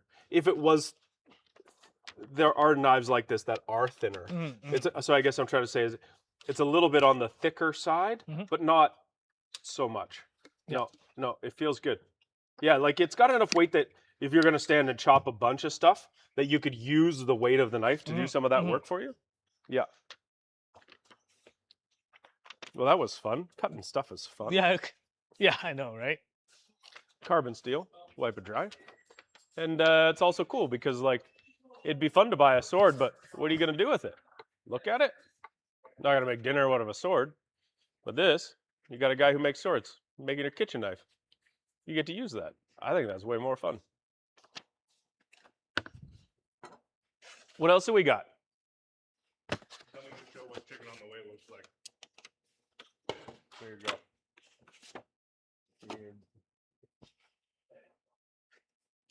That's my lunch. Corn fritter, oh god. Corn fritter, oh god. Corn fritter, oh god. Anyways. I put mine in the air fryer and crisp it right back up. It does wonders for the fries.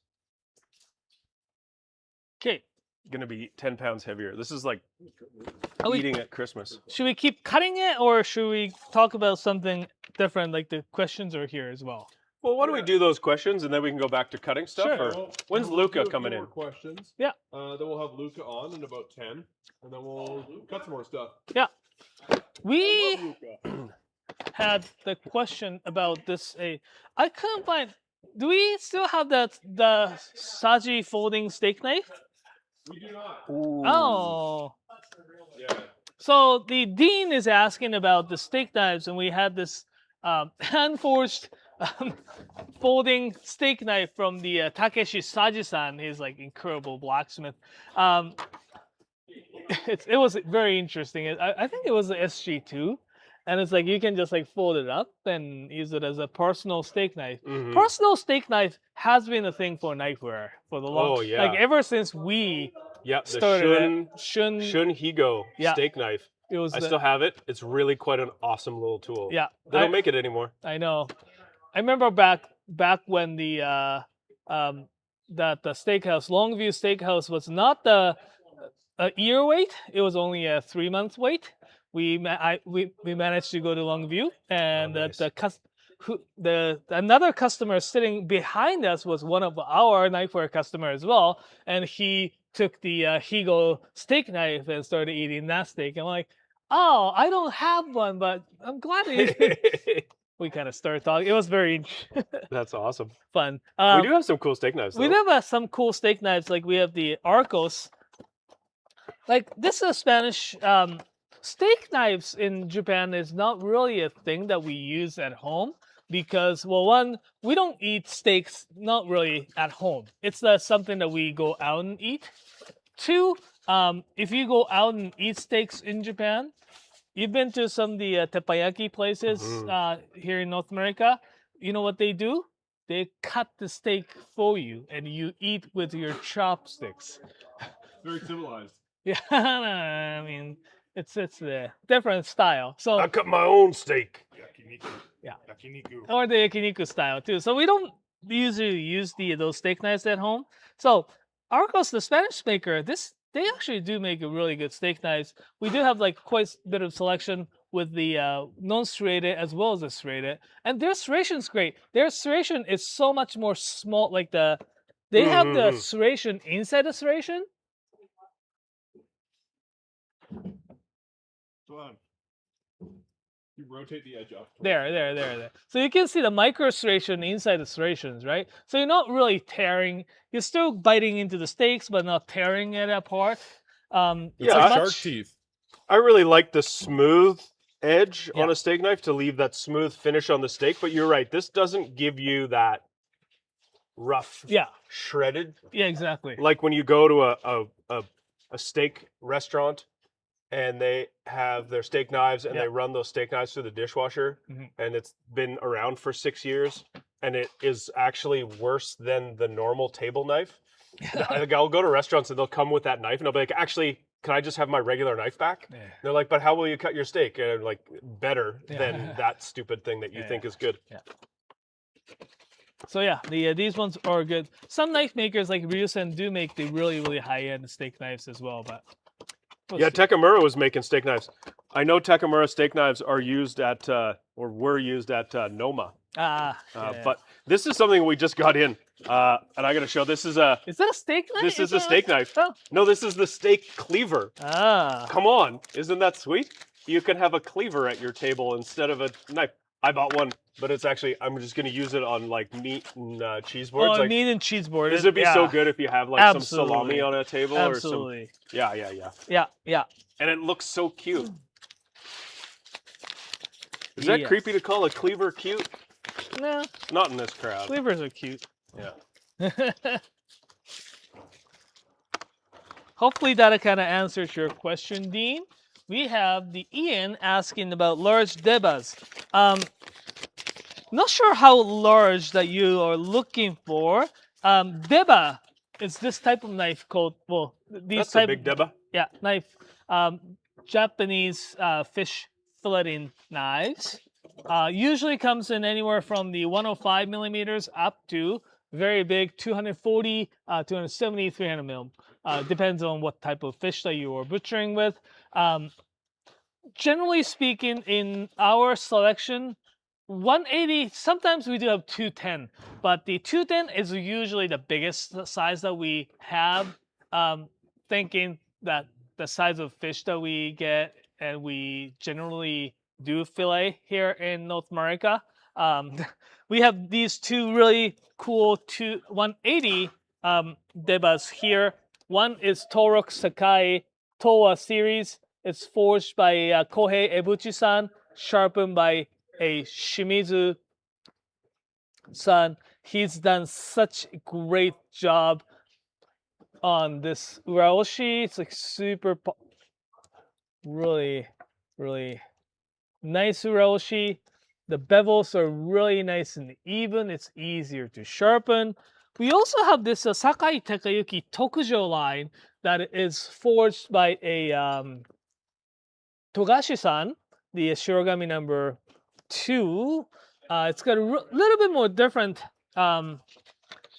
in actually the shape. Great. A funny thing about Sakai is that you could kind of tell who forged it by looking at the shape of the knives. Can you? And by you mean you. I mean, we what kind of we? This one is like, see, one is a little bit more pointier than others, right? Like this one here is much more triangular. This one is a little bit more, yeah. Right, like chubbier, I guess. Mm-hmm. Right. So this. Thick nowadays, don't It's I mean, it's not thickness, but this if you were doing a this one here, like I like the Tokujo line, this angle is actually slightly shallow compared to these. These were a little bit more bigger angle, like sharp. So how does that translate? If you have if you're cutting a fish, Yeah. what's going to be the difference if you've got a lower angle to a higher angle? Is it going to feel different when you cut? Is it going to do something differently? If you want to use the tip to cut it into it, I brought this over just to sort of. yeah. This is a great visual aid. This is a book that we've carried in our stores. Right. And actually, I don't think we sell it online. Yeah. Because selling books online is a fool's game. No, we sell books online. Do we have this online? I'm not sure if we have that online, but yeah, we do sell. This Books for our diehard fans here. This book's called Japanese Kitchen Knives: Essential Techniques and Recipes. Yeah. We've sold this book for an incredibly long time, and in fact, we've sold so many of them just by demonstrating these knives through our stores. I think they actually put it back into print for us. $39.90, knifewear.com. Yeah, great. So this really goes through all these different types of techniques. So the mizuarai, which means washing with water. But it talks about how you scale the fish, how you take the guts out. So that's kind of the first step of it all. And then it goes into how you take different parts of the fish apart. But then it's got Filleting. how you fillet, and then it's got flat fish and round fish, and how you take, the gills off.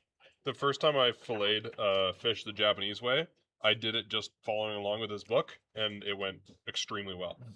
It's such a good book. This does have a recipe for grilled cheddar sardines. Oh. So if you were looking for something new, you can make that. But it's then it has Snow so crabs. skinning, yeah. And then it goes into slicing with sashimi. Basically goes over how you would use the 3 main traditional single bevel shapes of knife. And then it's got this part with this, like, here's all the different knife shapes and sizes, half of which I think are for eel. This is someone using a Maguro Bocho, Soba Kiri. It's if you're really a fan of Japanese kitchen knives, I think this is a pretty essential book. They've done such a great job illustrating it. I think this is the thing I was looking for. Going along the bones, yeah. The anatomy, yes. Fish anatomy. Charminator is asking, do any blacksmiths use stainless for the soft steel and carbon for the hard steel on single bevels, or no? And if so, why not? They don't. The generally speaking, one of the reasons why is that because oftentimes single bevel knives are so-called nimai construction or 2 steel construction. They are not sandwiched. they're more of this open sandwich, or they. Mhm, So they have the bread and or avocado toast. Like, I mean, yeah, like toast as the carbon steel and avocado as the stainless steel. So if you think about that, yes, the stainless steel, they can do it having that these avocado as a stainless steel. Do I make people more confusing saying avocados being stainless steel? Keep going. We'll find out. Alrighty. So they can do that avocado as a stainless steel, but as the toast being a carbon steel and the whole blade, the whole backside still has the potential of rust. There isn't much, I guess, point of doing So that. that is the avocado.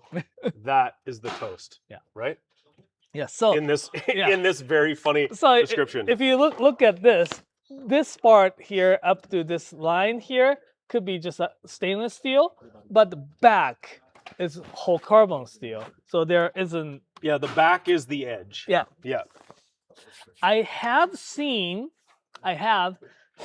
a blacksmith like Fujiwara-san. Mhm. He actually has made he's made a single bevel knives using the Sanmai or the 3-layer steel. Mhm.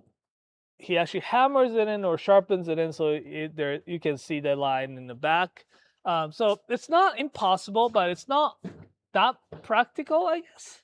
Yeah, and grinding the back of the knife would be a little bit trickier, a little bit harder if it was stainless. And I wonder if because there's the two materials on either side when it's a stainless carbon, like with the like half, like I wonder if it would stay straight. I mean, If the two materials would kind of like shrink differently as they quench them. they do, yeah. So I wonder if that would bend the knife. I mean, I don't know this nothing bends the about this knife. stuff. All right, on that philosophical question, who wants to speak to Luca from Knifewear Ottawa? Okay. Do you want to Are just you come? gonna come here and do it? No. You can if you want. All right.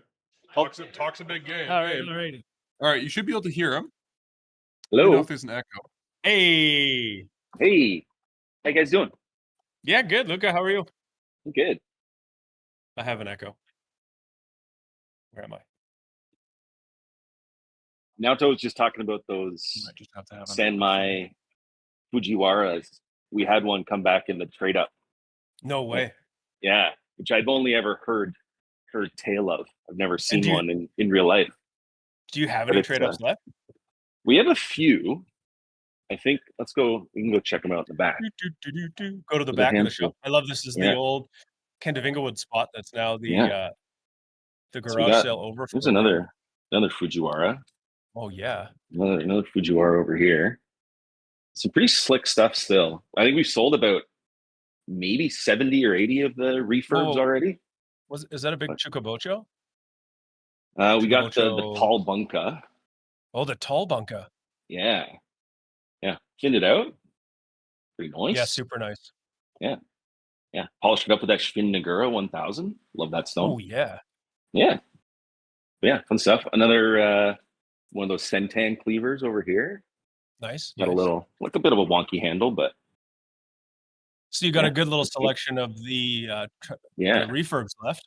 Yeah, a handful. I think like maybe a tenth of what we had, but still some fun ones. We got a green life grill that just got a little squished, but Oh yeah, we had one of those it's too. good for grilling. You know, we I've got been these- using one of those, and I Yeah, took the sort of the mesh casing off, and I Yeah, just used the centerpiece. I just put it right on my barbecue. oh nice. Fits under the lid. Yeah, clean up. So, has it been busy today? Yeah, pretty good today. Industry Monday still, so we've been saying hi. Here's our pal Owen. Owen, you want to be on the live stream? Been Not really. sharpening Okay. lots today? Okay. Owen doesn't want to say hi, but Owen's from the Industry Great Lakes Monday. up down the street. We do at our stores every Monday, not just garage sales. So Industry Monday, lots of restaurants are closed. So folks come down, we give them a free knife sharpening if they drop in and just hang out. What do you got there?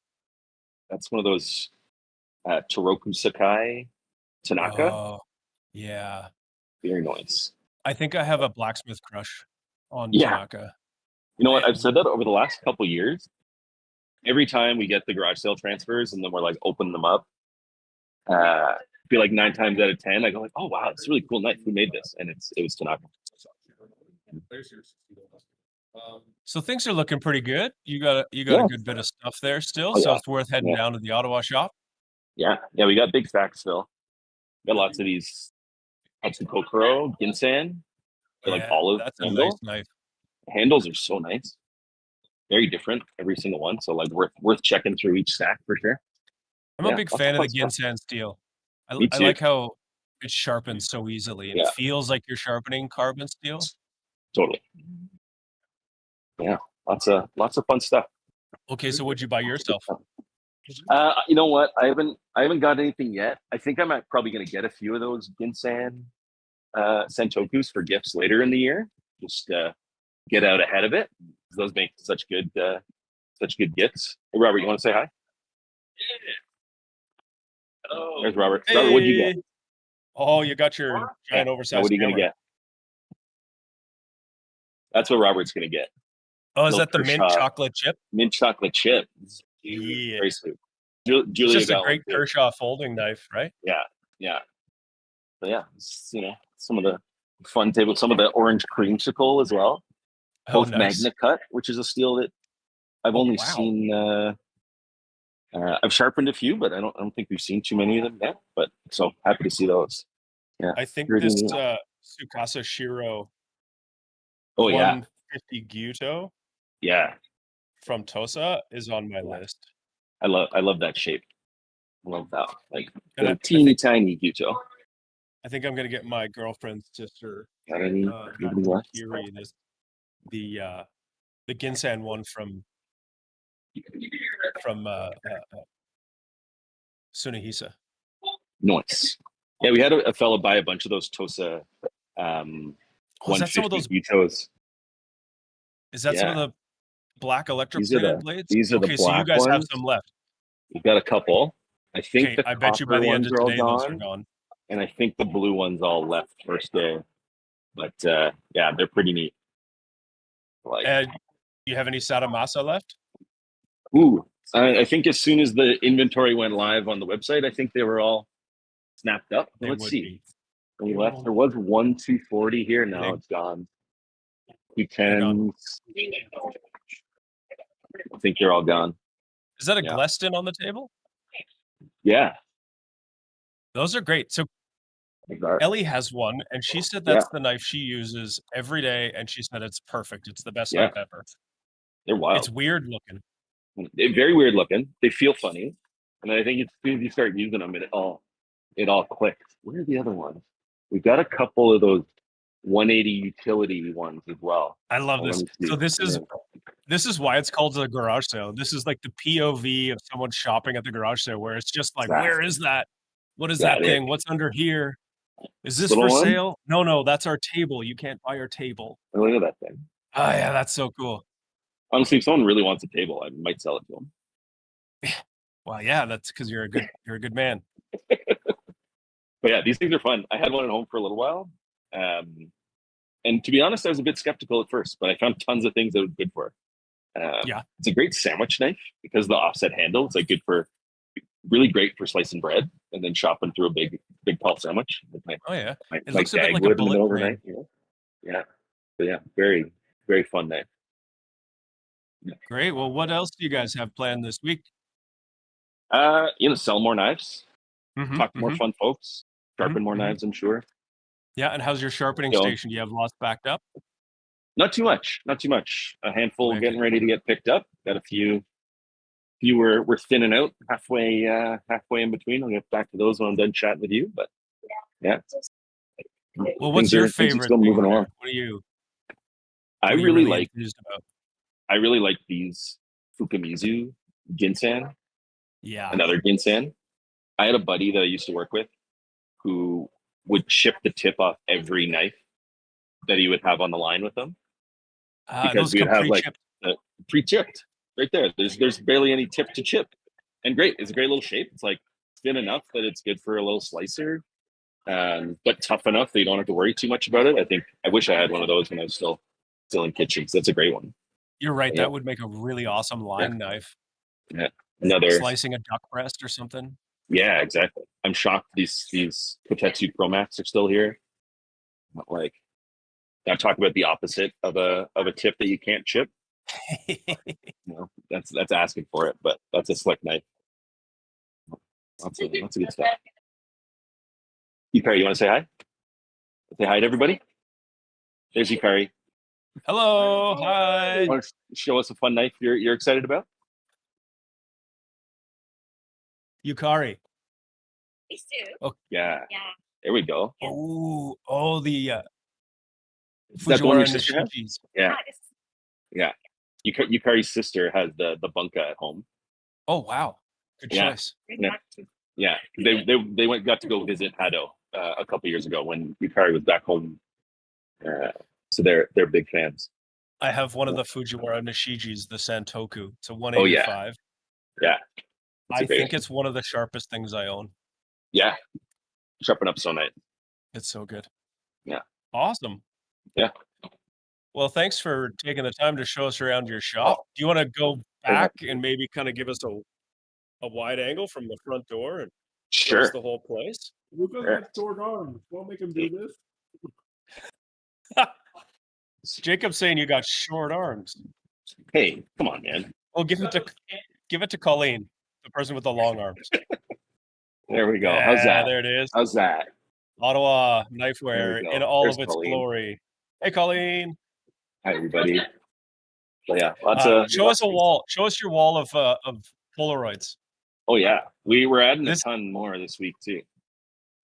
The Ottawa shop has done this since it opened. Anytime a chef buys a knife, they take a shot of them with a Polaroid camera and their new knife and stick them on the wall. These are the really old ones, and then these ones are all a little bit newer. Me and Lordy both went to get more film this morning. We didn't talk to each other, so we got plenty more for more photos up there. Yeah. Amazing. Well, have a good rest of your week. Thanks, bud. You too. Yeah. And hope you have a great rest of the week with people coming down and seeing what's left over. And I think we'll have some new stuff out on Thursday, but I'm not sure if it's going to make it to you. Yeah, it sounds like it will. I think I've been keeping my eye on the tracking info, and I think it'll be here. So amazing. Fingers crossed. Yeah. Okay, man. Cool. Awesome. Okay. Thanks, Luca. See you, gang. Nice to see you, pal. Bye, everybody. Bye. Well, that was that. Luca. Luca. What? Oh, commercial. All right, we gotta take a message from we're contractually obligated to play a message from our sponsors.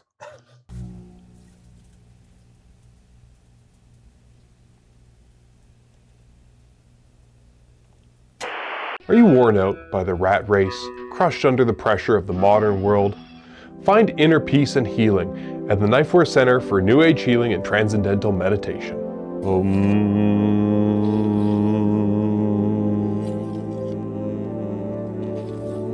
Calm your nerves with our knife sharpening sound bath, clinically proven to reset your limbic system and hone your chakras. Relax with our gentle 8,000 grit frequencies.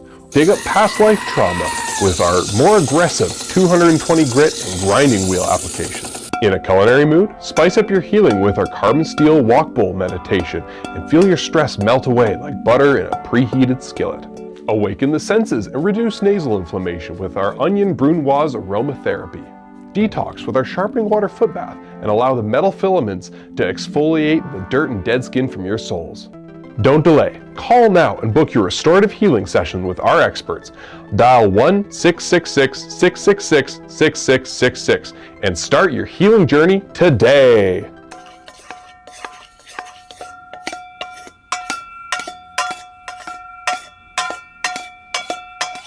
This is a Japanese knife and it's made out of steel. But what is steel and how does it work?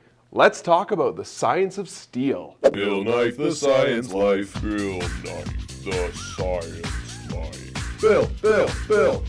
Bill Knife, the science life.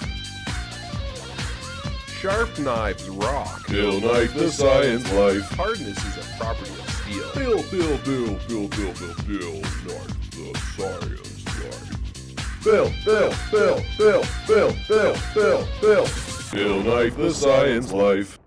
Steel is made up of iron, kind of like this cookie dough, but it needs carbon in order to become steel, kind of like the tiny little chocolate chips inside the cookie dough. Now, the more carbon it has, the harder the steel gets, but too much carbon and it becomes way too hard. Now, these basic ingredients make up what we know as steel, but sometimes steel can have other things in it too. Now, once you combine iron and carbon like this, you can make all kinds of stuff out of it. Pans, knives, steel beams, all kinds of great stuff. But if you add other elements, it helps it do different things. Let's add some chromium. We're gonna use these here walnuts. Now, the chromium helps with corrosion resistance, so that stops your steel from rusting. Or we can add elements like molybdenum and vanadium. We're gonna use these oats instead. That helps even out the structure of the steel so it becomes more consistent, and that helps it to keep its edge longer. Let's go to our lab and harden this steel. Welcome to the laboratory. It's time to harden our steel. Now, when knife makers harden steel, they heat it up to around 1,000 degrees, and then they cool it down really quick, much the same way that this cookie dough needs to be baked before we can eat it. So let's throw some on the pan. One Japanese knife coming up. Our cookie's ready. Woo! Ha! Safety first, kids. See, now this cookie, when it comes out of the oven, is still soft. It's got to cool first. But when they're making a knife, they need to cool it really quickly. If the steel or the cookie cools slowly, it becomes soft again. And so they plunge it into water or other substances to cool it down really quickly. Now our knife is nice and hard, and it's going to keep an edge really well. But why are knives made out of steel when there's so many other great metals out there? Well, let me show you. Let's try out a different metal. We got some aluminum foil here. We're going to make a knife out of it. First, we need a whole lot of aluminum. Then we're going to scrunch it down so it's nice and dense. And now we're going to press it down because knives have edges. They get really sharp on the edge, and that's what allows them to work so well. So we need to squish the edge of this aluminum foil down so it gets kind of sharp, right? Let's try cutting something with it. We got a tomato. We got an aluminum foil knife. Let's give it a try. See, the problem here is it cuts, but it really struggles to get into the tomato. It's not bad. I've used worse kitchen knives, but you end up with a really rough, sad looking tomato like that. Now let's try the Japanese knife by comparison. Nice! Oh, look at that. So smooth. Whoo!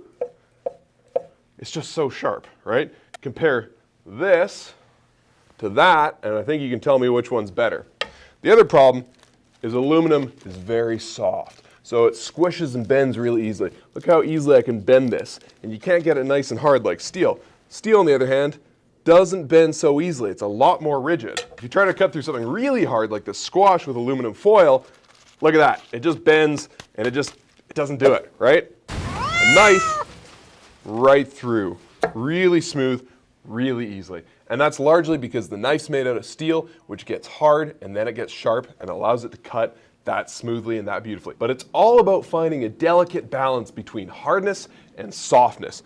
See, if your steel is too soft, like these marshmallows, they're gonna be too squishy. See, look how easily that marshmallow squishes. If I tried to cut a squash with that, it would just squash, and not in the way we want. Check this out though.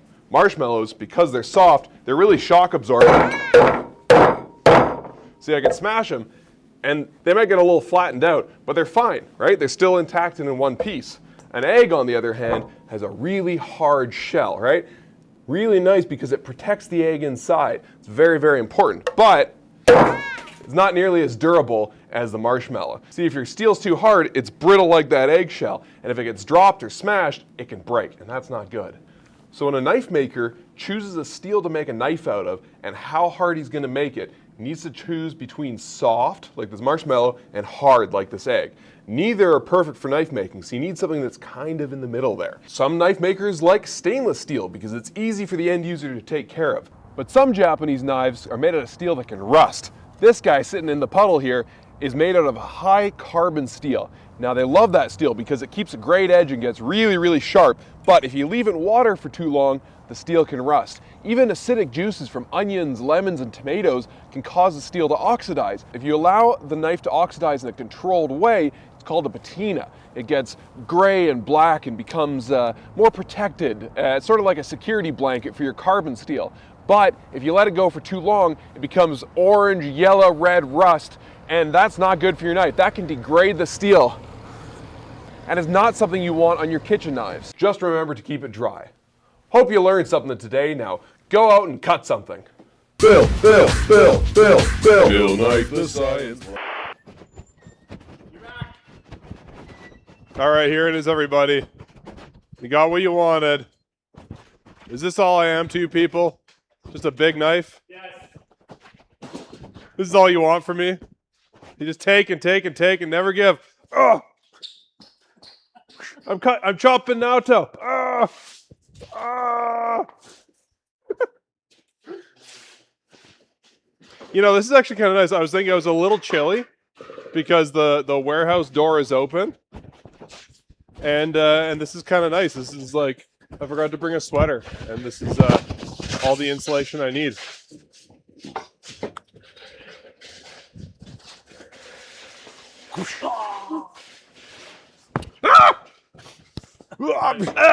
There is an actual table of knives behind. It's a knife fight. Yes. Well, I don't have a microphone that I have to yell at, but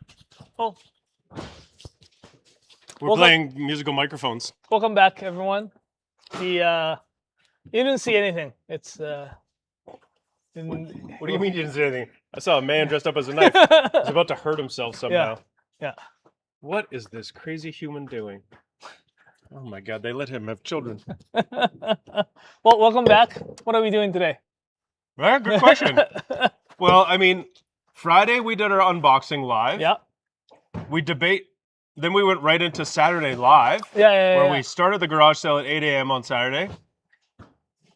Today we're doing the restock because the store's inventory wasn't available online until just an hour ago. Yep. Hour and a half ago we put it online. And we're just sort of touching base with the shops. This is the Knifewear garage sale. If you don't know anything about us, Naoto's going to tell you. Yeah. Well, here you go.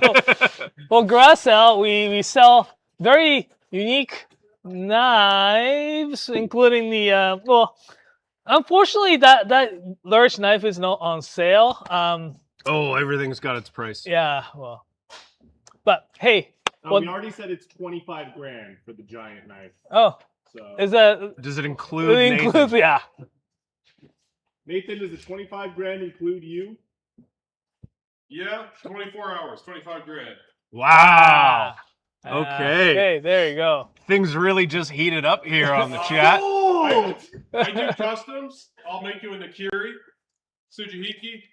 So just right in time. We just got the first pickup, I guess, of the grass. Well, so grass sale we do twice a year. The spring and fall. We go to Japan twice a year. See those blacksmith knife makers, all those stuff, and yeah, we pick up some super cool one-off knives or knives from knife makers that they only get to make a certain number of knives. You know. Yeah, some of these guys don't make a lot of stuff. Yep. Including the. We're lucky to get what we can get. Was it the wrong moment or the right moment? Yes. If you're feeling a little tingle inside, it's probably the right moment. Our UPS driver has just arrived. Just arrived. So. He's a fun fella. Yep. So yeah, so we do collect old knives and sell them for the week-long garage sale. We started on the Saturday, and today is the day 3. As Mike was mentioning, today is the restock live stream. What that means is that all the stocks that were saved or the kind of shielded from selling online at the store stocks are shielded. So those stocks came back online. So so you guys have more chance to. I know that this morning you were checking some tracking numbers and looking into some shipments. Do we have more stuff coming this week? Has anything arrived? I guess we can probably be. I know we had some late arrivals already, but is there even more coming? Yes. Amazing. Yes. So on Thursday we'll have another stream at 2 p.m. I believe scheduled. Okay. 2 p.m. Mountain Daylight Time. We'll be back on Thursday and showcase a few of so-called late arrivals. Well, there was things that we weren't able to get out to the stores to have them set it up on time. Yeah. It just arrived late. Yes. Later last week or earlier this week. Sometimes things don't go the way you want them to all the time. So as I'm sure you might know. So yeah. So we know for sure, and we were literally hoping, like last minute Can you give us any drops? Can you tell us what's there? Yes. What's coming? Yes, I can. Will you? I know you can, but will you? Yes, I will. Will you tell us now? Sure. No? Oh, the director is saying no. You can give a little. You can pick 2. Yes. Okay. Pick 2. Pick 2. I know one. That's Surprise. What's the thing you're most excited to see? And what is the thing you think our viewers will be the most excited to hear? the one that I am excited, as well as the viewers and lots of people in those like knife nerd worlds were excited about is this. Well, back in probably a couple years back, this sharpener from this workshop, Hado, started his own workshop. He left the Hado, and it was on his way of doing on his own. His name is Maruyama-san. Tadataka Maruyama. We do have actually a little bit of I think interview with him. Okay, cool. And all that stuff. But he is that powerhouse behind making where the Hado. He built a Hado. Yeah, basically. Workshop, yeah. So so he started his own workshop in this prefecture of Nara. And we actually went to visit him about a year ago, and that was when he kind of started it. Now, we are able to get knives that's sharpened by him. So we have some new Maruyama sharpened knives. Yes. That's amazing. It's a Tanaka forged. Oh, I know. Really? Yes. Now I'm also excited. So the Tanaka forged and Maruyama-san sharpened knives will be. It is under a. I think it's Torok Sakai N. Is that the name? But we should be getting that soon. Another really exciting knife is the. We like a while ago we talked about the Sakai Takayuki sample series. We had one with the Shirogami number 2 with the carbon steel on the outside. Yeah. It was pretty cool. It's a really great knife with the wenge handle. Yeah.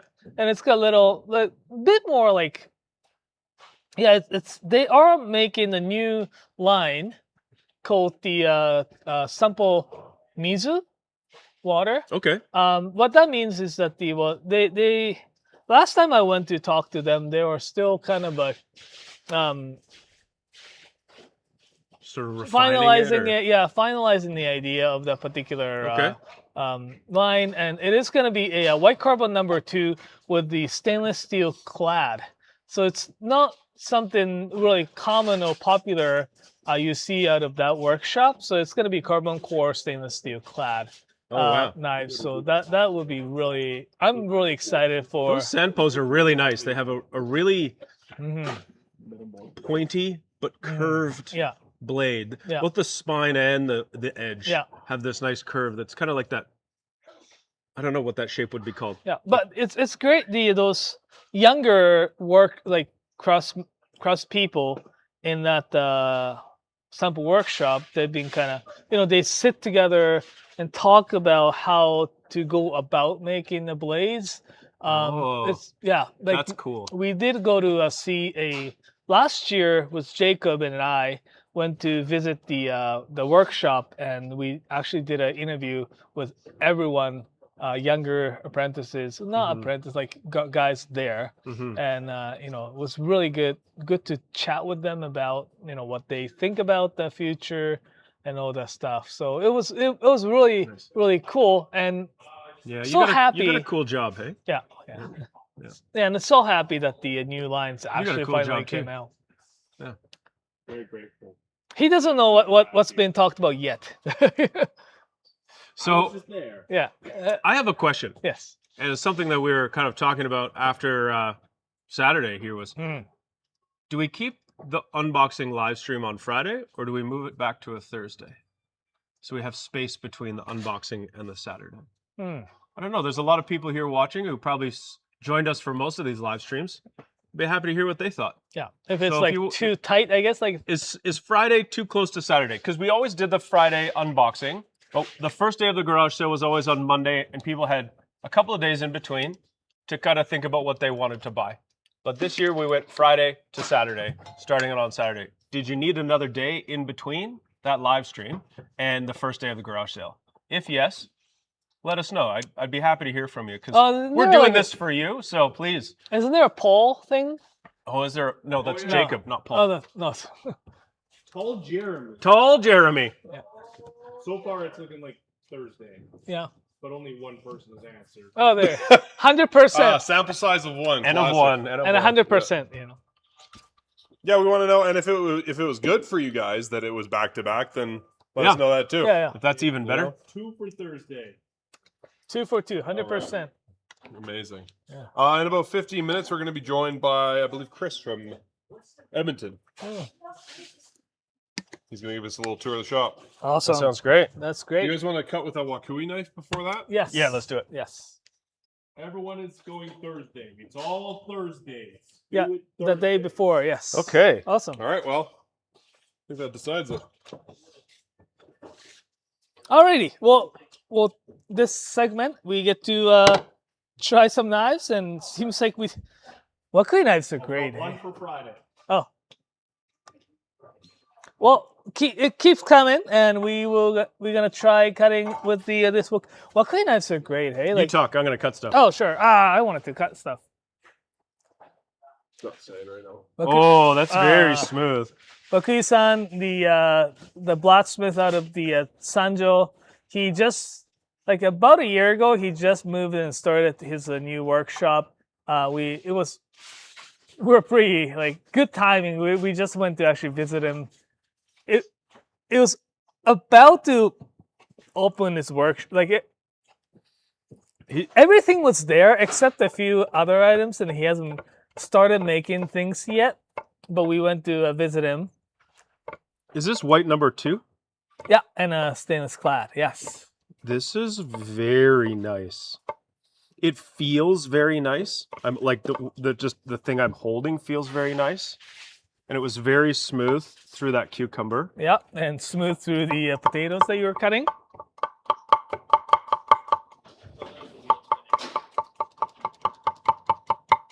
Yeah.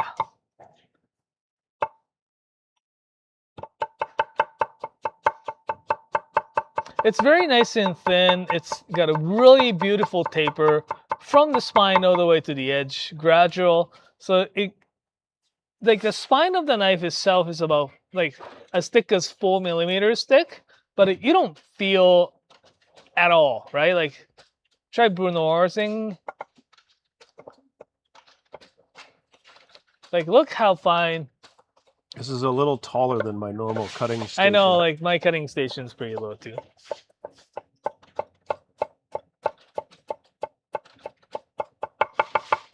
Huh. Look at that. Look at that.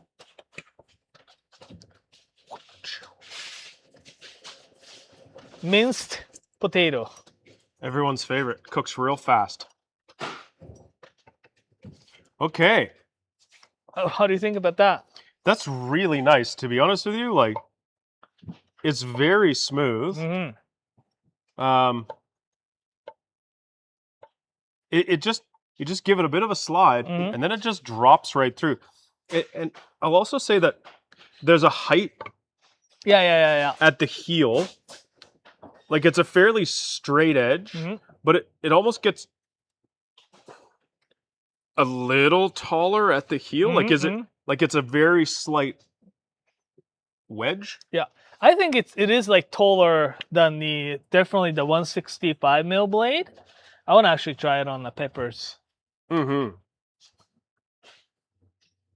Oh, that doesn't make me like this knife any less. I already like the look of this knife. It is pretty If he made something that was karochi, I'd be done for. And he kind of just makes this one knife, right? Does Wakui-san make different knives other than this? This is... He can, yeah. But is he normally producing multiple varieties of blades, or is he just doing kind of the one thing right now? Like the same kind of steel, the same kind of finish? Look, he can do like multiple. Yeah, I've seen him making tsuchime finish. Oh, it's so nice. It looks like it's just gliding through. Yeah, it's just. I'm just like, putting very little. Like this is where kind of balances, very little pressure. Do you remember back before you had? Okay, maybe not you. Mm. Do you remember back before you had Japanese kitchen knives, and you'd go to cut something like a pepper, and you'd always have to start it with the skin side down, or you'd have to come up with some sort of technique, or like one day someone explained to you whenever you cut tomatoes, you just were supposed to use a serrated knife, and you went, "Oh, that's way better." And then you got Japanese knives, and we're like, "That's not true. Those knives were just dull and shitty." I remember the very first. Yeah, the very heel first of your knife. knife. The heel to break the skin. Yeah. And cut through Yeah. once you broke the skin. Yeah, I would that's use exactly. the very tip of a petty knife, one of those like really pointy, like really bad petty knives. Yeah. that are just like basically prison shivs Oh, to like break the skin, and then I'd grab my chef's knife and go through it that I way. remember a guy I worked with had a Victorinox, and the sort of the belly at the curve of the tip of the knife was serrated, and the rest of it was straight.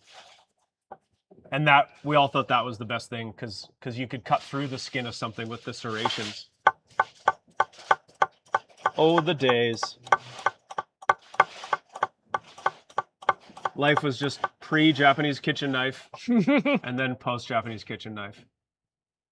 What was your first Japanese kitchen knife, Jacob? My very first knife was a Tojiro Classic. And it was bought for me by, basically by the chef that I was working for. Nice. That's such a great knife. Yeah, and he was like, "Your knives are shit. Go get a better one from Knifewear." And it was still. What was yours? Me? Yeah. My first Japanese knife, believe it or not, it's from Knifewear. It was the. Don't we have that one there? Oh, It's that's the, right. No, you've got the Yeah, this Tanafusa one. This with the walnut handle or this babinga. this was not the first Japanese knife. I still have one at home. Did you buy it at the garage sale? No, it was at the. We had him. That was the first one. Yeah. My first was a Moritaka Santoku. Wow. That's a banger first knife. It's the one that's in our kitchen here in the office. Oh, that one. Yeah. Ah.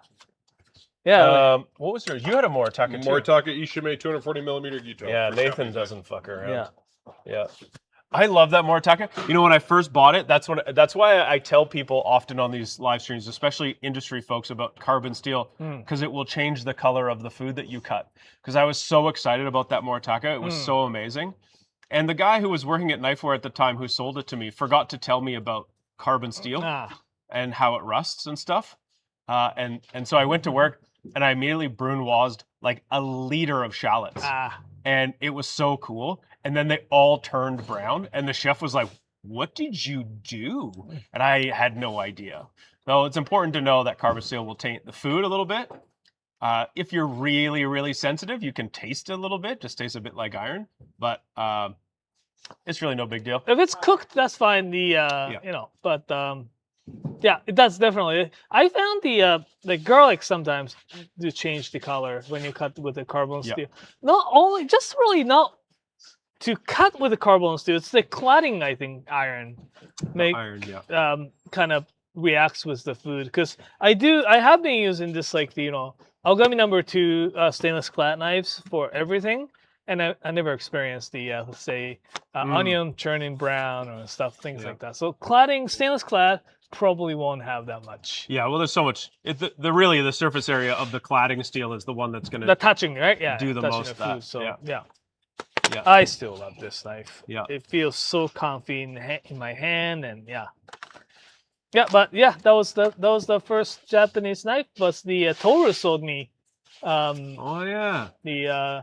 Now he is a blacksmith at the Miljin-san's workshop, and those two, Tamura-san and the Miljin-san, kind of worked together and created this brand called the Tetsujin. Mm-hmm.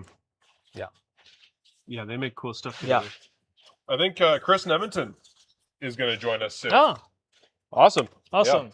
Knifewear Edmonton just celebrated their 12th year, I think. That's right. Yeah, back in February.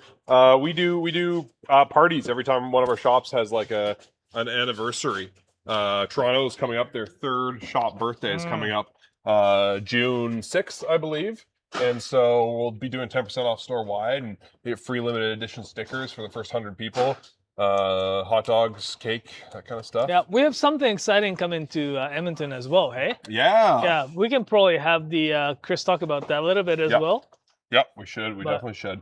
We've also got something exciting at Knifewear Calgary this Saturday. Julie Van Rosendahl is going to be in the store signing her new book.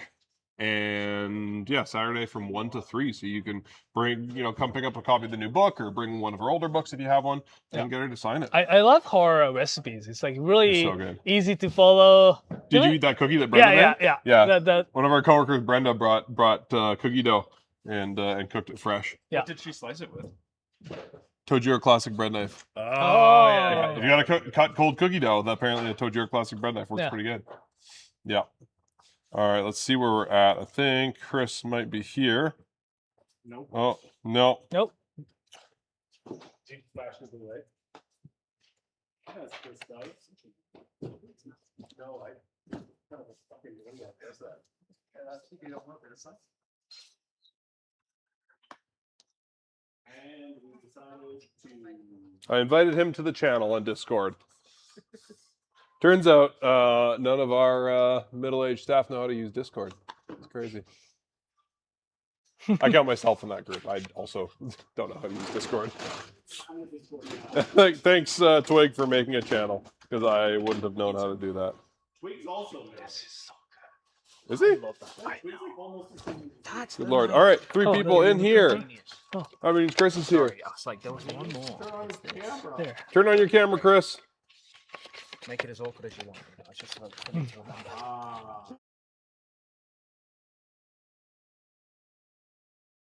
The store's looking at me weird. I'm live on YouTube right now. All the customers. I flip the camera around. You guys don't want to see me.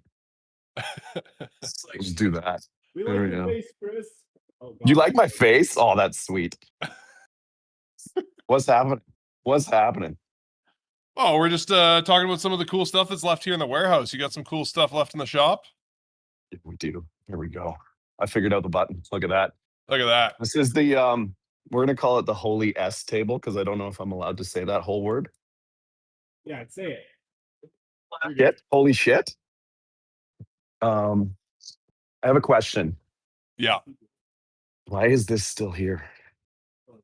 Oh, I see what you're looking at. Okay, so I think your the stream's a little frozen. I think your Wi-Fi might be a bit spotty. But That's not surprising. Can you see him okay there, Jacob? Those are the okay. So for those of you that can't see, which I think is everyone on YouTube, those are the shiny Hatsu Kokuros with the blue, black, and brown handle. Oh, So there we nobody go. can see me? Am I back? Back. Oh, we're just getting some lag. There we go. We just saw you flip that knife open. Okay, That's good. that new limited edition Kershaw, right? That is Magna Cut steel, so it's gonna stay sharp forever. Oh, cool. And That's it looks awesome. like you're never gonna lose that thing. Look at the color on it. Although, That's that mint chocolate chip one. but that is the what do they call it? The orange creamsicle. Nice.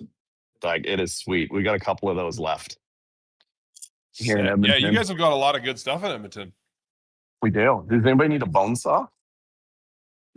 Like, I think I got one over here. do you? This guy. I If I didn't already own a bone saw, I would be picking this guy up. I was talking to a gentleman by the name of Kevin Kent this morning because he was visiting us in the store. I I was saying I've only ever seen one bone saw nicer than this one, but it was about 80 years old because it was my grandfather's hunting bone saw. And he was like, "Well, yeah, that doesn't count." What else do we have? Oh, this is on my wish list. Can anybody read the tag? Oh, Nigara SPG Strix Damascus. Nice. That's the Santoku, right? So ridiculous. Yeah, Santoku. So ridiculously thin. Feels so good in the hand.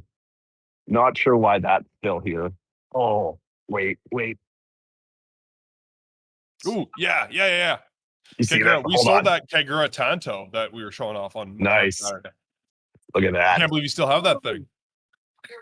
Somebody should buy it because it'll ruin Mr. Kevin Kent's day because he said if it was still here at the end of the day, he might come back later and get it. So That sounds about right. If you want to snatch a knife out of Kevin Kent's personal collection, Don't we all? get this one. Yeah, exactly. Right. It's only 2,300 small Canadian dollars. So Tiny, everybody say hi tiny to Cole. Canadian dollars. Cole sharpening. Oh, nice. What are you sharpening, Cole? What are you sharpening, Cole? Hammer tone Nikiri. Nice. Oh, I love the hammer tones. They're sweet. They're Yeah, sweet. that's my What else do we favorite have? Fujiimoto line. All sorts of stuff over here. I don't know if this is official news yet, but I think I can leak it. We've got a new Fujimoto line coming out later this year. I'm very excited about that. Is it Algami Super? It is Algami Super, yeah. Very excited. It is. My favorite steel. I thought there was an Algami Super. I've got a small amount of Sunahisa stuff left at 20% off. Nice. Right at the front of the shop. So if you need a deal. I mean, it is almost wedding season, and those are perfect wedding gifts. This is like stunning. Okay. My cousin's getting married in August. I might have to snag one of those this week. Yeah, and for about $200, like, how do you not want a little Nikiri like that? The burnt handle. Damn. The rope impressions. Yeah, Damascus, I love it. all of the things that you want. I've been in love with these guys here. The Mitsubishi. Mm-hmm. Super comfy handles, like ridiculously good price point. All of the different shapes, including a bread knife. There weren't very many bread knives in the garage sale, but this one is gorgeous. Yeah, no kidding. And Another good like gift knife / first knife for somebody who hasn't used a fancy knife before. 100%. And super lightweight, like they look heavier than they are. Yeah. But they're very nice and light. Yeah, I expected to not love those handles, but they feel phenomenal. They do. I've got not as much as Luca did. I was just going over here to find them. Oh, nice. Not a ton. That's some pretty good stuff in there, though. Is that a Hado? Kirisame? Yeah. You know what I really love is this. This is a very well loved Koishi Gyuto. Yeah. For $360. And we've thinned it all out and it's ready to go. If there's any Edmonton ramen fans and they've been to Menyamori, Chef Alan Gao used to shave all of his green onions with this knife. No way. He has since upgraded, but yeah. So what did he upgrade to? That's serious. I'll show you what he upgraded to if I have one in the drawer, because this is what he uses now. Boom. Oh yeah, of course. Goku and Bunka. Yeah. Hell yeah. Which he's gonna have to get engraved when our friend Masashi-san comes to visit us in June. I heard you guys talking about that, and we are very excited. It'll be June 20th at Knifewear Toronto, or not Edmonton. Knifewear Edmonton. Yes, Knifewear Edmonton. Knifewear Edmonton. No, I went on a little family trip to Japan. What else do we have here? Oh, these are sweet. A couple of weeks ago, and Masashi must have seen my Instagram stories because he messaged me and was like, "I'm not coming to see you in Tokyo, but I will come to see you in Edmonton."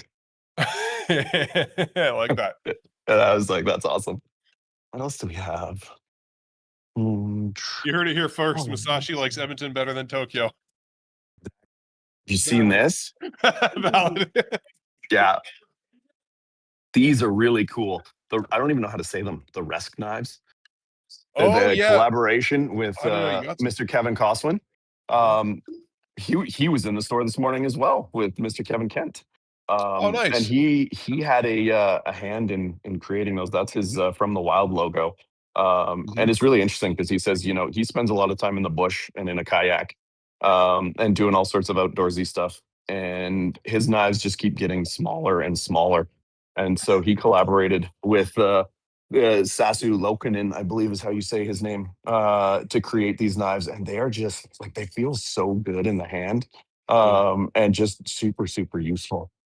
Cool. What else do we have? What else do we have? Yeah, those are made from recycled finished stainless steel, from what I heard. Yeah, they are. And stainless steel makes sense because he's in a kayak so much fishing on the ocean. 100%.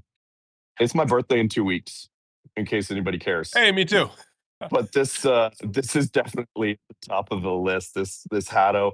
It's one of the makers that I don't have in my collection yet. I have a couple of knives, but I really want a Hatto. The grind on them is so ridiculously thin and nice, and they're so much fun to play with. So yeah, 2 weeks. Dude, I got a Hatto Bunka, and it's one of my favorite knives. It's the one I reach for the most right now. This guy here, look at this thing. Yeah, a little Kobunka. Yeah, so nice. Yeah, almost nothing I've ever used cuts better than my Hatto knife. That's fair. That's fair. What else? Check this beauty out. This is another refurbished Masakage Akiri that has been around the block forever. And Adam did this beautiful Soshugiban burning on the handle. Nice. The handle I think had been eaten by a dog, and so we rounded it off and sanded it all down. Classic. And we thinned it all out. So that's a beauty if you're looking for kind of your first one. Not a ton of refurbs, but like some great prices on some Takamura stuff here. You know, that guy's $225. This guy's $175 for some beautifully restored Takamura Akugo hands. Oh, I forgot that. I don't know how this is still around. Oh, damn. This looks brand new. It basically is. Our pal Dale traded this guy in back in March. Ridiculously low price of $445. And I think he's the kind of guy that has a spreadsheet for his knives. I think it had 11 hours of use on it total. Like he treats it like a boat. Like he That's incredible. Calculates it by hours. Yeah. This is probably one of the most favorite staff picks is the steamers. I think half the people that work here have gone home with them, and the other half might still. So if you want a steamer, those are super awesome. Yeah, they're a real step ahead of like the cheap and cheerful, IKEA steamers in terms of build quality. Very sturdy, and we've got all of the replacement sheets, the paper rounds to go in them as well, so you can get that. These are super fun. If you need, if you're a baker, or you're doing any kind of catering, or if you just want the most impressive brisket knife, these Briettos, 50% off right now. Unbelievably affordable. Like, and look at the size of this thing. Hold on. Let me hold Is that the 390? Is this the 390? I can't remember. This is, I think so. No, this is the 450. Oh, look at that. Look at that. Yeah, that's the one that's like the size of a baking sheet. It's as long as my arm. That's pretty awesome. Or, I don't know if you guys noticed that there's a Arcos ham stand over there. If you're really into your Iberico. Actually, Mr. Kevin Kent was telling me he needs to get one for his cargo bike so he can ride around and make friends just handing out ham all over Calgary. So if you see a guy with a bike and some ham, that's Mr. Kevin Kent. There's one of these left. One whale knife. Whoa. And they're whaley fun. That's a Steve joke. He's off today. I can steal it. It's to be picked up in Inglewood. I think that's most of everything that we've got left. So there's a ton of it. So come visit us. Please don't bring us donuts. We have lovely customers, and over the weekend we got so many donuts and bags of chips and just treats from customers. We love you all, but I'm trying to stay slim. So you heard it here first, folks. Knifewear Edmonton now accepting fried chicken, ramen. Exactly. Pasta, just no more donuts. No more donuts. I think that's all we got. Actually, these are sweet. all of the Oh yeah. frying pans. Yeah. But these, it's such a great multi-purpose shape. I was talking about it with somebody this morning, and I love the way that it kind of tapers out. If you're going to reduce something, like bring your demi down real quick in this, but you could also use it as a sauteuse, do a little shaky. Just fantastic, super heavy stainless steel. Yeah, that's the word from Edmonton. Sweet, thanks, man. Give us a quick shot of the inside of the store. Okay. Look at a wide shot. Yeah, there we go. Well, I mean, it's one of the smallest Knifewear stores, and you guys really packed it full. I'm impressed. we definitely have it jam packed. The entire back room is full of shipping right now. So good on all the people online that are, jumping on all of the deals. Oh, that's from today, from the restock. Yeah, 100%. Nice. It went crazy at noon when we went live. So it's great. it's been a super fun day. Okay, so if you order during the restock, there's a good chance it's going to get shipped out today or tomorrow. So actually, if Patrick is still watching, the guy that was talking about the Manaka, we just boxed it up for him, and it is gorgeous. Oh, really? It is. Everybody had to take a look at it before it went back in the box. So it's a pretty spectacular knife. So it should be on its way shortly. Oh, very cool. Well, thank you very much, Chris. That was great to see what you guys have on hand. You guys are at 10816 White Ave in Edmonton, right? That is correct. Sweet. Yeah, so on June 20th, you can go to Knifewear Edmonton and get your Masashi knife engraved by the man himself. And 100%. Go meet Chris if you haven't met him before. Cool. All right. Thanks, everybody. We'll talk to you later. Man. Talk to you soon. Bye. All right. Very cool. I love the Edmonton store. It's not. I got a great crew there. I'll tell you that much. I haven't been to Tokyo, so as far as I know, it's better. Yeah, it is. Yeah, sure. Yeah. Don't worry about it. Go to Edmonton instead of Tokyo. Mm-hmm. It's cheaper that way. Yeah. Okay. Well, Air Canada is talking about getting the direct flight from. No, actually, Edmonton to Kumamoto. Yeah, that'll be sweet. That's weird route, but not if you like skiing. It's not. No, Kumamoto is. Oh, Kumamoto. I thought you said. But isn't there an Edmonton to Hokkaido? No, there's one of Vancouver to Sapporo. Vancouver to Sapporo. Yeah. Well, that's not what I need. Vancouver to Sapporo is fine. It's more or less. You got to go to Vancouver anyway to go to Japan, really. Yeah. But okay. Yeah. All right. What are we doing now? I guess we can talk about knives that's like we didn't really talk too much about. Like you got some like super cool bone saw. Yeah, they were just talking about that with Chris too. It is a great bone saw. It's kind of a niche item, but when you really niche it, yeah, you really want to have a good I one. mean, we do sell the whatchamacallit, the we do have the ham stand too, right? Oh yeah. Yeah, very niche, but you know, it's I think little fancier. At Christmas this year, I'm going to get a Serrano ham. Oh wait, yeah. And like full leg. Yeah. And just like bring it here to work for a couple days, take it home for Christmas. Yep. Have the big old salt hangover. Right? Yeah. They always get them at Costco. I know, right? Yeah. Yeah. I know. What?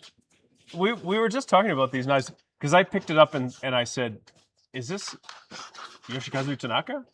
Because they kind of have that feeling to them. They kind of have that look a bit, but they're a little thicker. Yeah. Than a Tanaka. They're a little different. Mm-hmm. And you said it's Ibuchi. Ebuchi. Yeah. Yeah.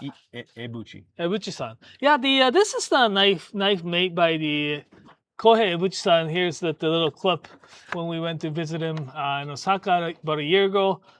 His workshop is great. It's a tiny workshop, like surrounded by just regular residence houses. He's been making knives for quite some time. So I think his father was a blacksmith as well. He really enjoys blacksmithing. I admire that. He mostly makes like those single bevel knives, which actually those Torok Sakai Towas are made by the forged by Ebuchi-san as well. Really, really talented. He's really good at making the single bevels as well as the double bevel. His double beveled knives Oh, a little bit thicker, like in comparison to some other blacksmith like Nakagawa or the Tanaka. But it's not like no, it's a good. no, it's yeah, thickness. exactly. It's not like But the taper is really nice Exactly. too. That's more what I was thinking. yeah, it's not like spine is very thick, but it's not thick knife. No. No, it's gonna glide through the food very nicely. And it's really pretty. It's got the like I like this petty. He calls it petty, but I don't think it's. Yeah, they call it petty, but it's like small ko bunka kind of size, right? It's really well made. It's like really well sharpened. I love the and I think it's like two brothers workshop too. He's the main guy who forges, and the other I think younger brother is helping like finishing and stuff, like grinding, cutting, and those kind of stuff. But yeah, look at the This is the stuff that we're lucky to get when we can get it, and it's usually here at the garage sale when we put it up. But yeah, this is exceptional craftsmanship. Like watching what this guy's doing here on the video. Yeah, but just looking at these knives and feeling them, and knowing what goes into the work that goes into making this kind of stuff, and to become anywhere nearly close to being as good as one of these guys is incredibly difficult and takes so much time. Like we talk about young blacksmiths and they're in their 40s, right? They've been working at it for 15 years by that point, likely. It is really quite exceptional what these guys do. And yeah, you can take care of these things easily and you can own them forever. Yeah, I can just, and yeah, I love those like shots, like so mesmerizing too. Oh yeah. Well, I've tried doing this. It's really shocking how hard it is to control that knife. Yeah. Just to get that hammer to hit where you want it to. It almost throws you around as it hits that blade. Yeah. It's hard to control. Yeah, almost like we just stopped talking. But it's really nice. I love the Ebuchi-san's blade. We got the this Torok-sakai Aogami. That's a Ebuchi's knife. Again, these guys here. Yeah, I really like this petty. It's that tall kind of blade that.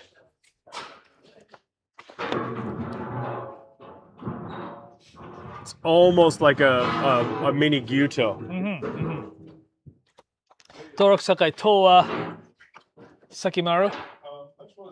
It's like see how it tapers it very good here. It really. Did I make the monitor smaller? Is that's what happened? I think it's left over from the that call. Yeah. So it's got real. Did you join the server that's right there? If you click the one that is displaying it, it'll make it bigger. So no. This one? I'll text you. Naoto's also middle-aged. He doesn't know what he's doing. Just click. What's up? No. You're just trying to make it big? Yeah. Nathan also doesn't know how to do it. I feel better. There. Oh, okay. I guess it was just like so. Like this one here, Torok-sakai Towa. Guys. Colin will be good to go. This one's made by forged by the Ebuchi-san and sharpened by Shimizu-san. Shimizu-san, the one who I went to not a school with, but You went to the it's same school. Yeah. So we're talking about did you go to that? Were you playing at the park, like when you were in elementary school? No, I was playing at that park. Oh, that park!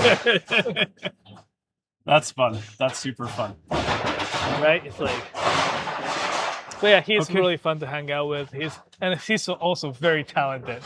Yeah. Let's not just like talk about he's so fun to hang out with. Yeah. Yeah. Oh, there, Shimizu-san's workshop. That was when basically right after he finished his workshop. and like he was basically kind enough to show us the way he does things. I'm really curious and would actually like to spend a little bit more time at his workshop to get the whole process, like whole process filmed by him, because he was saying he'll be up for showing us like start to finish process. Oh yeah, Yeah, that would be awesome. Who sharpens the Torcus guy? that I'm not 100% sure. It's really like just how narrow it gets up behind the tip here. Yeah, is really interesting. Yeah. It's very thin Yeah. from the tip to the back. I know. Yeah, that's Yeah, very nice. I know. I really like it too. So yeah, that's Shimizu-san. We Oh, actually in his bucket bucket of knives. antifreeze. Yep. Oh, Is that what it is? anti-rust. Anti-rust. Yeah. Just keep them in the water, and if you just regular water can rust the carbon steel blades. So I think every knife shop, sharpening workshops, they do. Yeah, very unique. It's very unique how he started actually. Work as started as the knife sharpener. He went to school for becoming a nurse. And Oh, really? yeah, after like probably working as a nurse for a little bit, I think wanted to become someone like he wanted to have a skill that he can, I guess, like not he can make money of, but he can just rely on to make a living. Mhm. So yeah, he started. So it's like That's why he went with nursing first, first. Yeah, but yeah. the sharpening as well. So it's like That's why I went to cooking school first. Yeah. Yeah. So I would always have a job. But Not it- one that paid me, but I'd always have a job.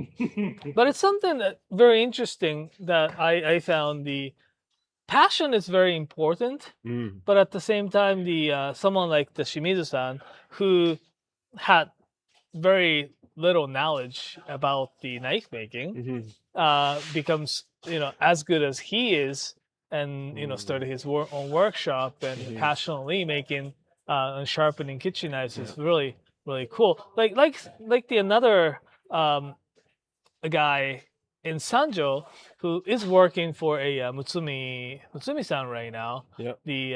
He's the Australian guy. Oh, right. And when I talked to him, he's not one of those guys like, oh, I Nathan? wanted, yeah. Yeah, He was I met not that the guy. kind of guy like he wanted to. Oh yeah, I really wanted to become blacksmith. That's why I moved to Japan. It was not. It was basically, oh yeah, my wife is from there or something, and was looking for a job. Yeah.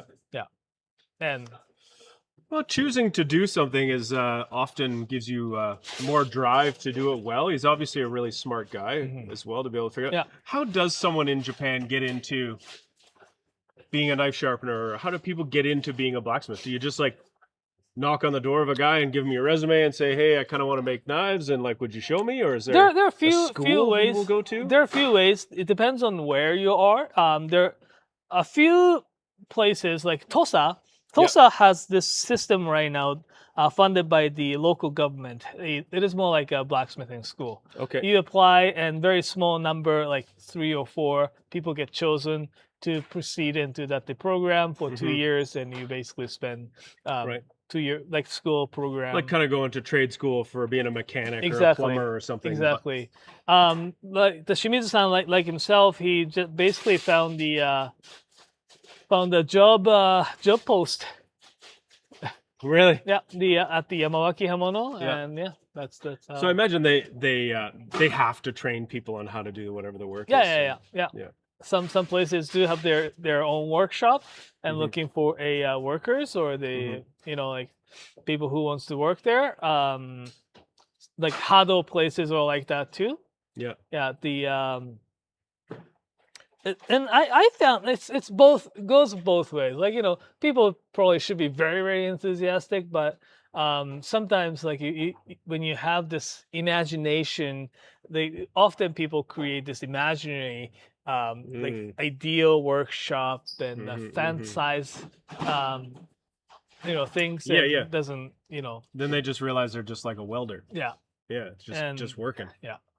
So but people who just started doing it and they started liking it, and they're like not half and half, they're but it's very interesting, the dynamic, I guess, to see people like Shimizu-san started like knowing nothing about knives, and there's the Shibata, not our Shibata-san, but this Shibata-san from the Aoki Hamono, who is a part of the sample workshop. Right. He's like very into knives, and he's like one of those guys like, oh, I've been sharpening a Higo ever since I was little. Oh, nice. So into knife making. I remember when we went to Sakai Takayuki, and we went to Doi's shop, and we were talking to Doi about why he leaves the knife on the shelf after he's forged it for 1 year, and he kind of went, because that's what we do, otherwise it doesn't stay straight. And his apprentice just sort of stepped up, and that's him.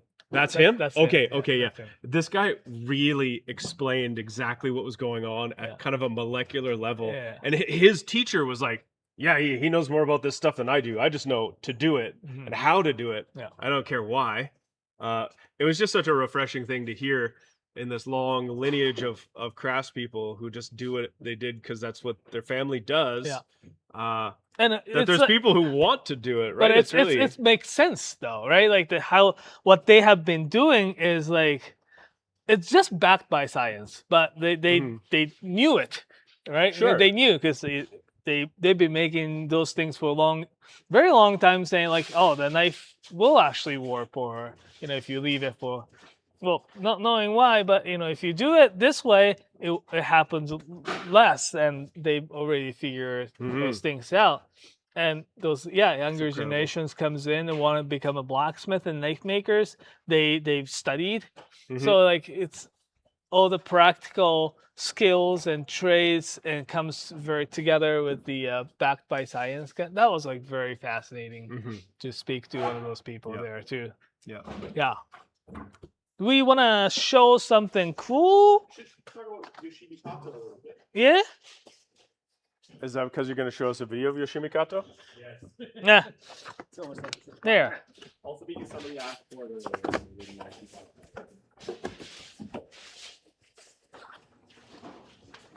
We have a really cool selection of Yoshimi Kato this time around.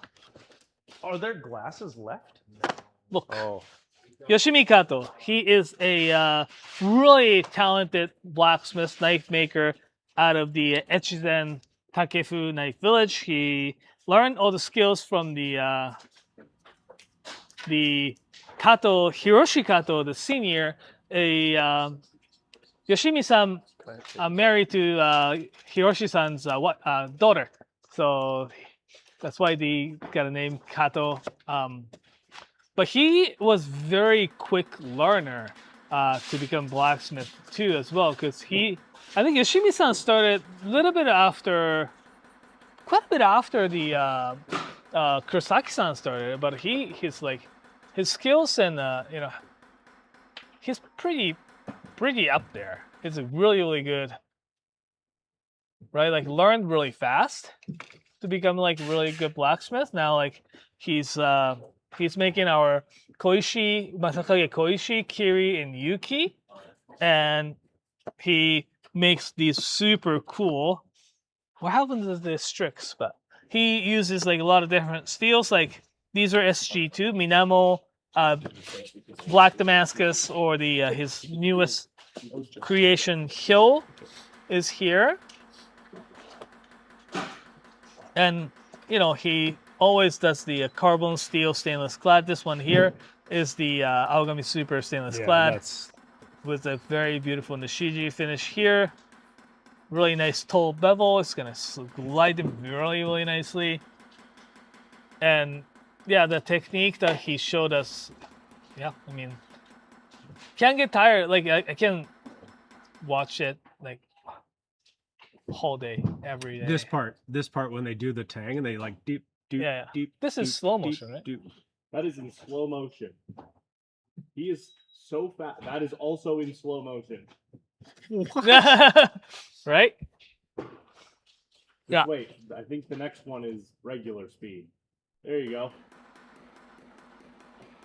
Yeah, right? Holy.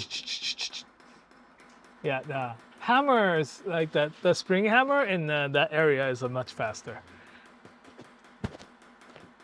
Yeah. But So cool. do people hear sound as well?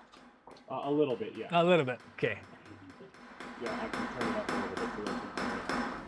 But yeah, it's and This is crazy. they do this technique called the Nimai Hiroge, or the two knives like. What does this benefit now, though? So what does this do? So by putting those two steels together, it keeps the temperature nice and hot for a longer time. So it actually helps the forge a little bit easier and faster. So is he doing 2 knives at one time? Yeah. And what did you say it was called? Nimai Hiro? Nimai Hiroge. Hiroge? Yeah, Hiroge means to spread. Oh, okay. So it's a very unique technique that they do in that area, and also they can make it really thin as well by doing it easier. So yeah, that's a really technique that was really popular in that around the area. Instead of so Echizen Uchi Hamono, or the knives there, they have the roots to a sickles instead of like other forestry tools. So yeah, sickles, they have to make it really nice and thin. Sure, yeah. So that's how they develop the skill and techniques like that. Where if you go to Sanjo, there are a lot of I mean, there are some like Suzuki-san. There are a few sickle makers who does like very thin, but a lot of knife makers out of the Sanjo, they do very thick ones like hatchets and axes and those things. Okay. They use, generally speaking, they use different type hammer and a speed. Yeah. I think Amazing. Nathan. I was just gonna say we've got Colin from Knifewear Calgary, piping him in all the way from Inglewood. Inglewood. Let's talk to him. I'll talk to him. All right. Hello, Give him a full everyone. screen here. Well, there we go. Doctor. Check, microphone check. Can you hear me? There we go. Hola, how are you? Good. Can you Yeah, hear me? it's on the go down here in Inglewood.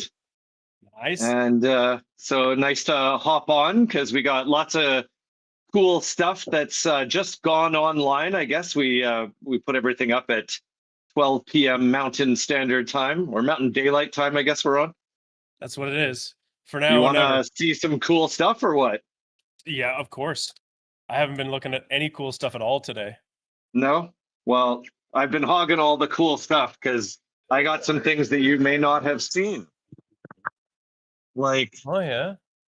these are from our good friend Chris Green. Oh, Where- those are Inglewood Check out- made. These are made in Inglewood. This is as Oh, local those as are it gets. his Look at standby. that Damascus. So we got these a day before the sale started. We do have products for them, but I just need to attach the photo, which I'll do right after this call. And then I'm going to put these babies online. We got 3 of them. That's cool. So these weren't part of the noon drop, but they will be up online in, an hour or so. So we've got some of the amazing some Mizaki Mizaki? bead Damascus. That is a big old knife. I have to hold it out real far so that you can actually see it. But look at that Oh my god, that is so cool. forge. Yeah, people doing some really cool stuff. Like this is functional art, Like Yeah. Yeah, I do. these from Manaka-san. They look so organic Yeah. and natural. hmm So those are super cool on the kind of more, collectible side of things. You got a I'm bunch of pretty excited Kotetsus. that we have some of the Kotetsus that are in Chromax. Mhm. So the faithful will know that this line, the Type 3, used to be Aogami Super clad with stainless, and now it's Chromax. And Chromax, like, I don't know if I can show you how thin this is. It's hard because it basically tapers off into nothing when I do that. But Yeah. Chromax stains pretty easily, but it doesn't rust too easily. Okay. So just, super thin, like a true laser beam, right? The people who like those real thin knives. What else we got here? These are from the Kuratori Asagiris? Tanzo. Oh, yeah, The yes. polish on these, it looks black, right? It's not black, it's mirror polish. It's just That's that the our roof reflection of the is black. ceiling? So the reflection of the ceiling makes it look black. Oh, and you have some Muratas there. I do have some Muratas. So Takeo Murata, who is, like retired, semi-retired. We get knives from him very occasionally, as you know, Mike, that we used to have them all the time. But these are like a really good example of a Tosa style knife. That beautiful rustic Kurouchi, really nice and thin behind the edge. I've always learned a little bit more about a knife and how much I liked it after I sharpened it a few times. Not just mine, but just from working at the store. And that was something I always felt about his knives. Same with the Yasai knives, is that once you sharpen it, you kind of go, oh, I see. That's what makes you better. And it's just that edge comes up better, more easily, I think, is what it is. It just sometimes you go to test it after you sharpen it. You've done exactly the same thing you did to the 10 knives before, and you just go, oh, this one's better. Yep. You remember the old Masakage Hikaris? Yeah. That were forged by Anryu-san, Katsushige Anryu. Yeah. They're VG10, and there's tons of VG10 knives around, but somehow those ones always felt sharper to me. Yep. This is from Hatsu Kokoro. This is the Hikari SLD. So same name as the old Masakage Hikari, but very different look. It's acid etched Damascus, and for me, this is like the perfect size and shape of petty. These are, I think, 130 millimeter, and they're like tall enough that you can use them on the board. They're short enough that you can use them in the hand. And these guys are, what is that? $204 small Canadian dollars. What are you excited about? What do you think you're going to get?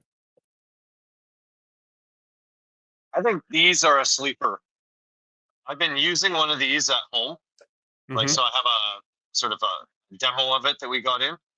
These are $100 basically. It's DSR 1K6. I've been using one at home for about 6 weeks, and I've been using it to make dinner. Using it as my main knife. I have yet to own this thing. Oh, really? We live in a world where we've got some of the highest performing knives that you can possibly imagine, and then some people go, "Oh yeah, it's a DSR 1K6." Like, this beats the pants off the Canadian Tire Special 7 days a week, and it's only $100. Yeah. What's the name on the box? If you were going to look it up online, what's it called? Those are the Hatsu Kokoro 1K6. The classic. Just name it after the steel. Yeah. The steel. What more do you need? We do have some things that you won't find online.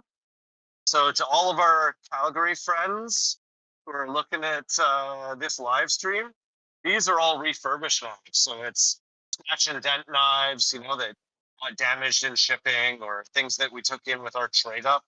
So we got like a bunch of good stuff. This one's fun. Not online, but come and get it. This is a Yuki, Masakage Yuki, that's been nicely thinned out. Nice. And then it's got a handle from Masashi Kuroshu on it. That's a nice combination. What was the Kiritsuke that's up on the middle at the back there? No, on the left of the Tadafusa bread knife. Oh, that is Masashi Shiroshu. So this one did get thinned out, but we've taken some great strides with our sharpening to be able to reproduce these finishes. not exactly like a brand new Masashi, but like, we do our best, and luckily we're good friends with Masashi-san, so we kind of know how he does things. That's There's incredible. also lots of good tunahisas around. These are all 20% off, if you're looking for a knife as a gift, or you're looking for something yourself that's like these. Sorry, I'm having trouble seeing here. These, like that, it's so wild. This like ring that looks like rope, stainless. It's Like, incredible. How do they do this stuff? How do they think of this stuff? It looks like it was hit with a cable. Oh, and you got your Katsuobushi slicer, Miyabi Ishin. Those are always a sweet deal. So, like, you don't see a lot of 210 slicers, But if you're working the line and it's really tight and you need just light stuff, like having a 210 slicer. Also, real like nice. if you look at what most people bring in for their carving knife, we get customers to bring their normal knives, not just the Japanese ones, right? But most people's carving knife, like the one they got from their grandma from Sheffield, is about a 210. Yeah. We got some like funky accessories. These guys are you excited about those things out of your steamer? Yeah, are you excited about those steamer baskets? I know you're quite an aficionado of Chinese cooking. Yeah. And I imagine you're one of those folks who actually uses a steamer basket more Yeah, often I have a whole set of the them. next. And they're exactly like these. Amazing. I love those for dumplings, particularly. There's a local dumpling maker, Gang's Dumplings in Calgary. Yeah. And, super handmade. The guy who owns it's from Northeast China, which is, where the wheat-based stuff is more popular than rice-based stuff. So like noodles and dumplings. And, yeah, I buy those by the 100 pounds. And some more refurbs here. Oh yeah, you had a couple of those knife blocks that, unfortunately, they got knife blocks. They got some little cracks in them, and like they're still good. They're still holding the knives. Is there also an in-store only thing? Someone did on this Haruyuki Shiso. I bet you this cut's better than a brand new Shiso. Oh, I bet. Look at that bevel. That's amazing. That looks like someone went and looked at a couple of Hado knives for a few minutes, and then they went and sharpened, inspired by the Hado style. Oh, look at your tiny little store. Oh my cute goodness. Little store. It's a tiny little store full of stuff. Here we are on day 3 of garage sale, and we have as much stuff on day 3 as we have had at the beginning of some garage sales, which tells you just how much great stuff we got. These Otsuka knives are so different. Like the handles on these, it looks like just a branch that got cut off, Yeah. There's some care and attention. Like this little spot where your thumb goes, they feel great.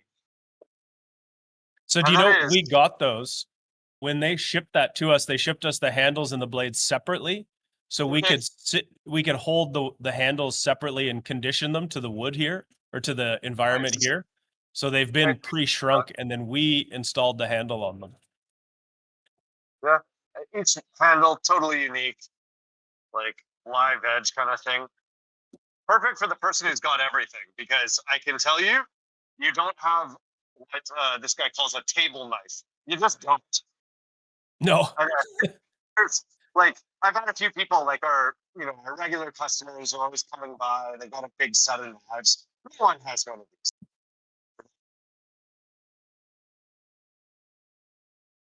Okay, well, what's going on for the rest of your week? Do you have anything else planned for the week that you're doing at your shop? I understand we have a book signing coming up. Is that on Saturday? On Saturday, we've got Julie Van Roosendaal, who's going to be in the store signing books, her new book. Let me get a zoom in on the poster here.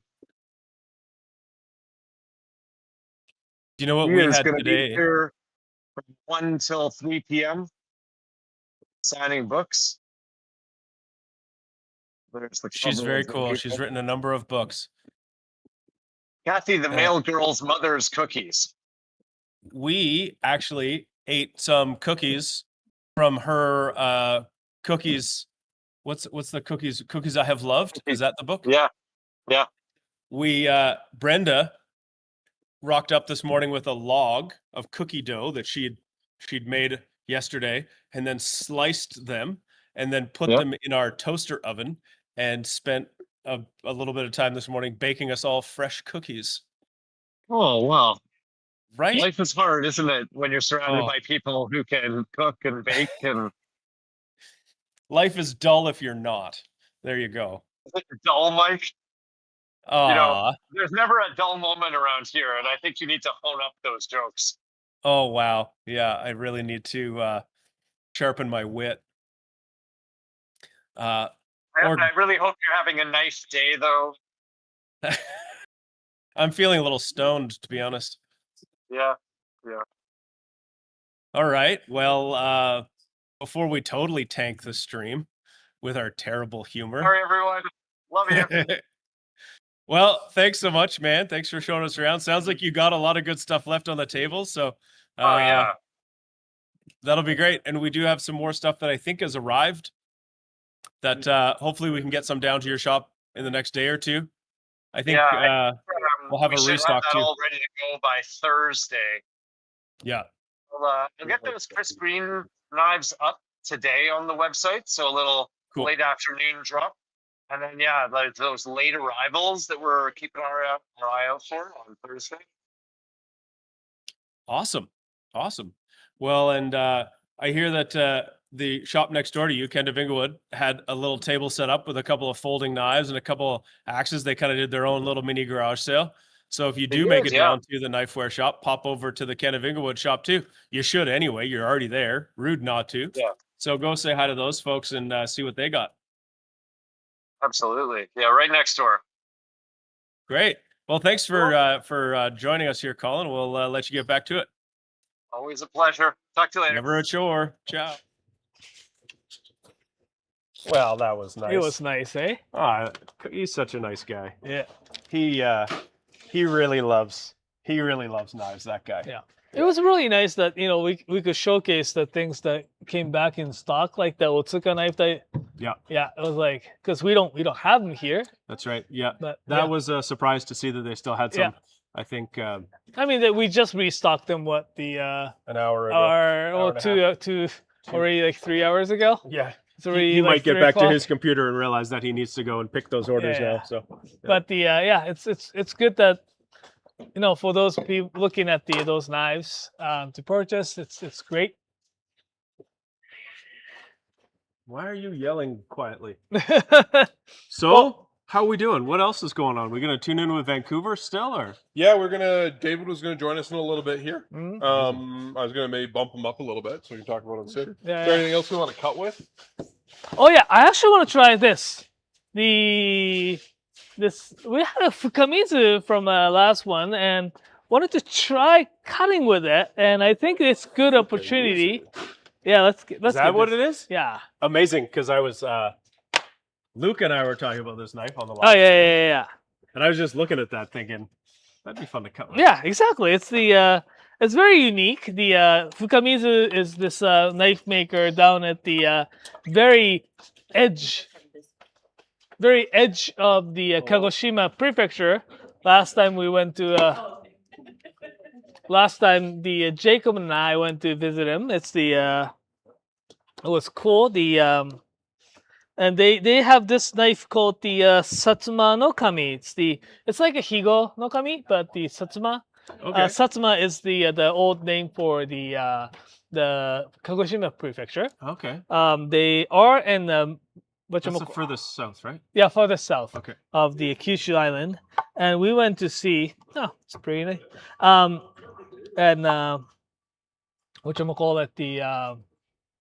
We went to see, and the town is called Makurazaki. Makurazaki is famous town for their katsuobushi making. Katsuobushi is this, so that's why we have those katsuo knives, like those ones. Oh, those ones. Yeah, so they were made by the same. Oh, I'm not good at, I guess, doing this. Put your finger up there. like you're slicing.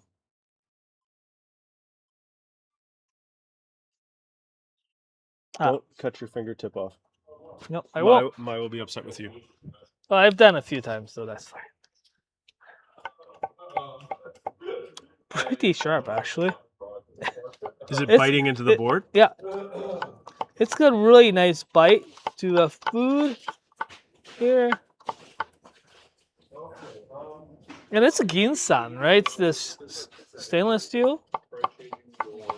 Now, if you get a knife and you feel like it's really bitey and it's hitting your cutting board and it's kind of feels annoying, what do you do about it? It's not too bitey, but would you?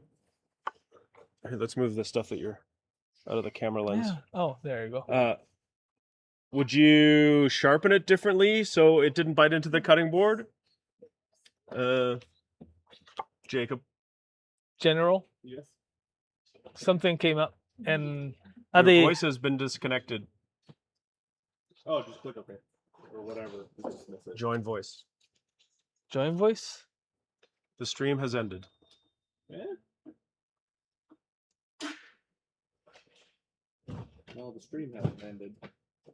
Hasn't it? Or Alright. Can you just not see it anymore? so it's not ended? Oh, that's okay. No, the stream's fine. Okay, I can just we're keep still cutting. here. Okay. Okay.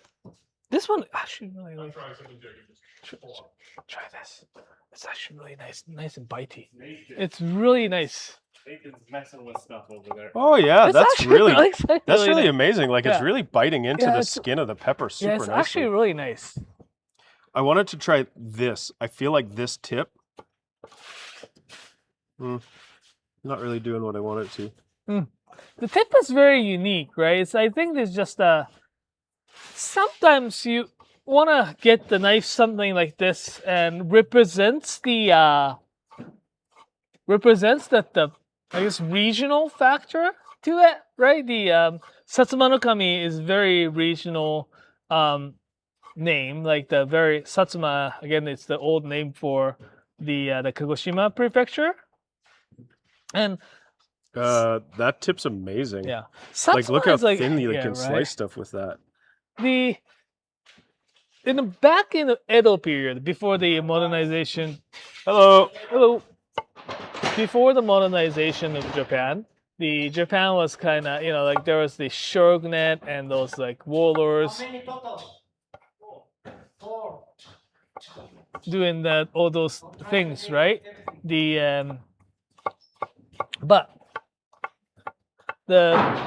like before the Edo, well, before the Tokugawa shogunate solidified the power, what happened was there are people who's against, like there are enemies of the Tokugawa shogunate, and once the Tokugawa, solidified the power to in Japan, what he did is he placed old enemies to farther out, like move them away from Tokyo, like as far as possible. Really? So like the people in Kagoshima, they were former enemies of the the shogun, and that's why one of the power. That's why one of the modern like when a modernization happened, one of the big force was the people from Kagoshima. Oh.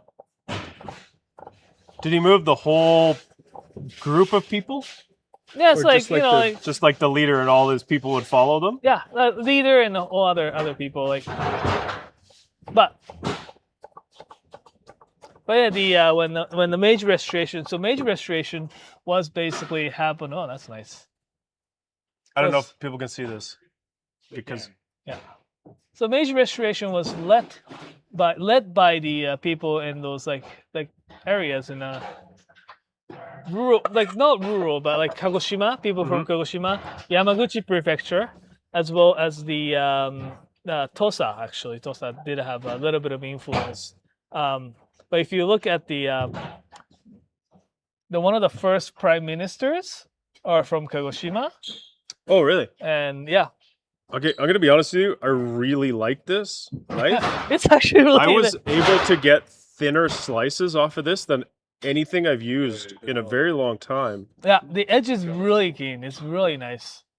It's really exceptional. Like, okay, and what is this called again? Fukamizu Ginsen Satsuma no Kami.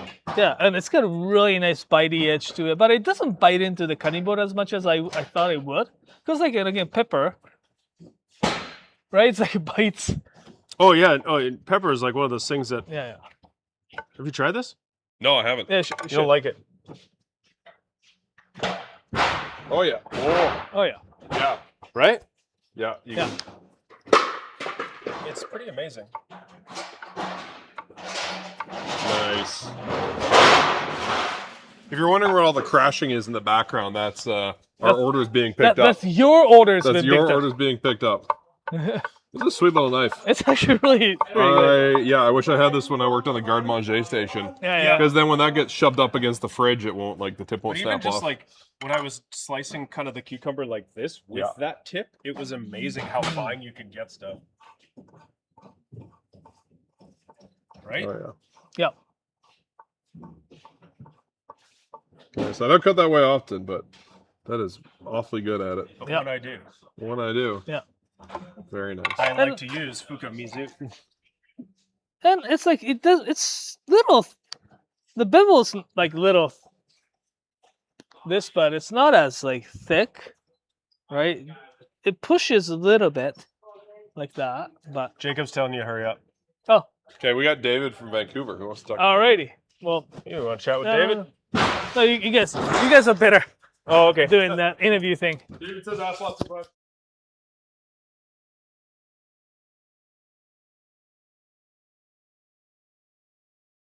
Yay!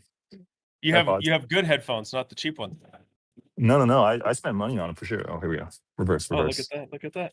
What's happening? Are you gonna show us the funniest bathroom in town? Oh, dude, you want a tour of our disgusting bathroom for sure? No, your bathroom's the funniest thing ever. You've got all the most hilarious signage Pingu. inside of a bathroom. No No bingus. bingus. Oh, it's all reversed. It's no bingus, in case you want to know. Our crazy toilet paper situation. Someone ordered more toilet paper than they expected. Yeah, so much toilet paper. We're so sad. I just love that what you guys have done, that you've got the wall of fame. So like anybody who's ever worked at Knifewear Vancouver has their portrait in the bathroom. No, it's not gonna at work. Knifewear. Never mind, it didn't work. But yeah, like all of our past employees, sometimes present employees. Yeah. Ryan de Guzman.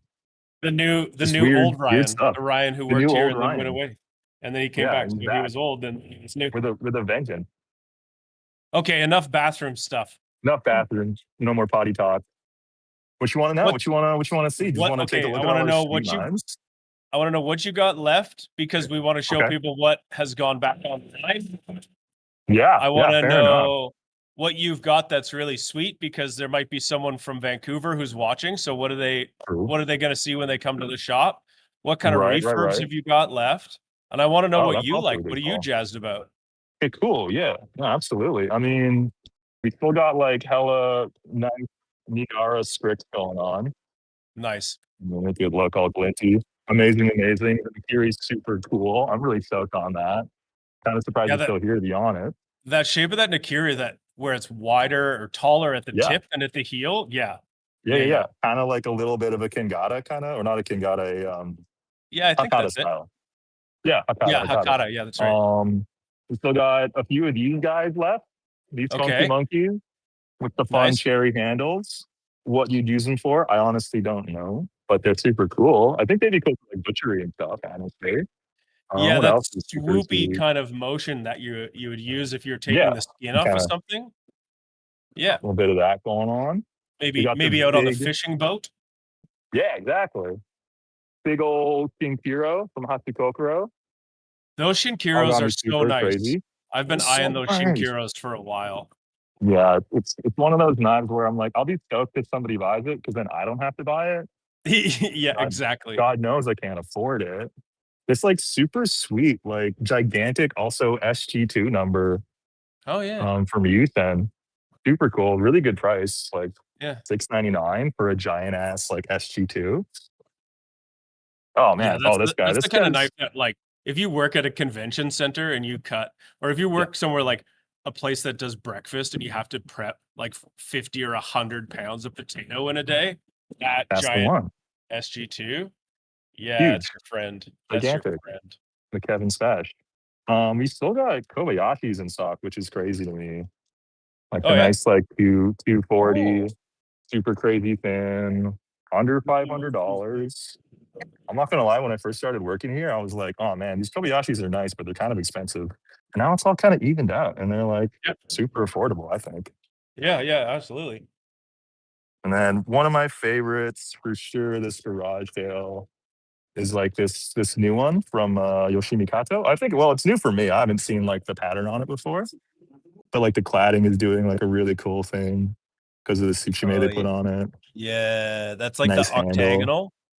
Yeah. With a little bit of that like kind of marble looking thing going on there. Yeah. What do we have for refurbs? Yeah, show us Refurb Town. Like we had a Fujiwara Mabaroshi up until very recently. Maybe someone just bought it, but that was cool. Yeah, those are this guy. Ooh. Sakai Kikumori. Looking Yeah. pretty sweet. Looking pretty good. Looking pretty fresh. We got a couple Suzukis. We went crazy on the oh, look at that bevel. on the bevels there.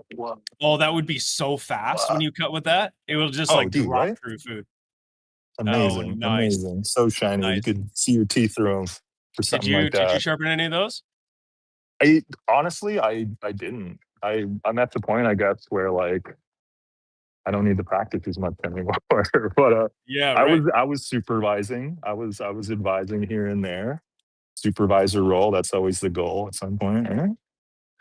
What else? And you know, honestly, I'm super stoked on these like Hatsukokoro guys.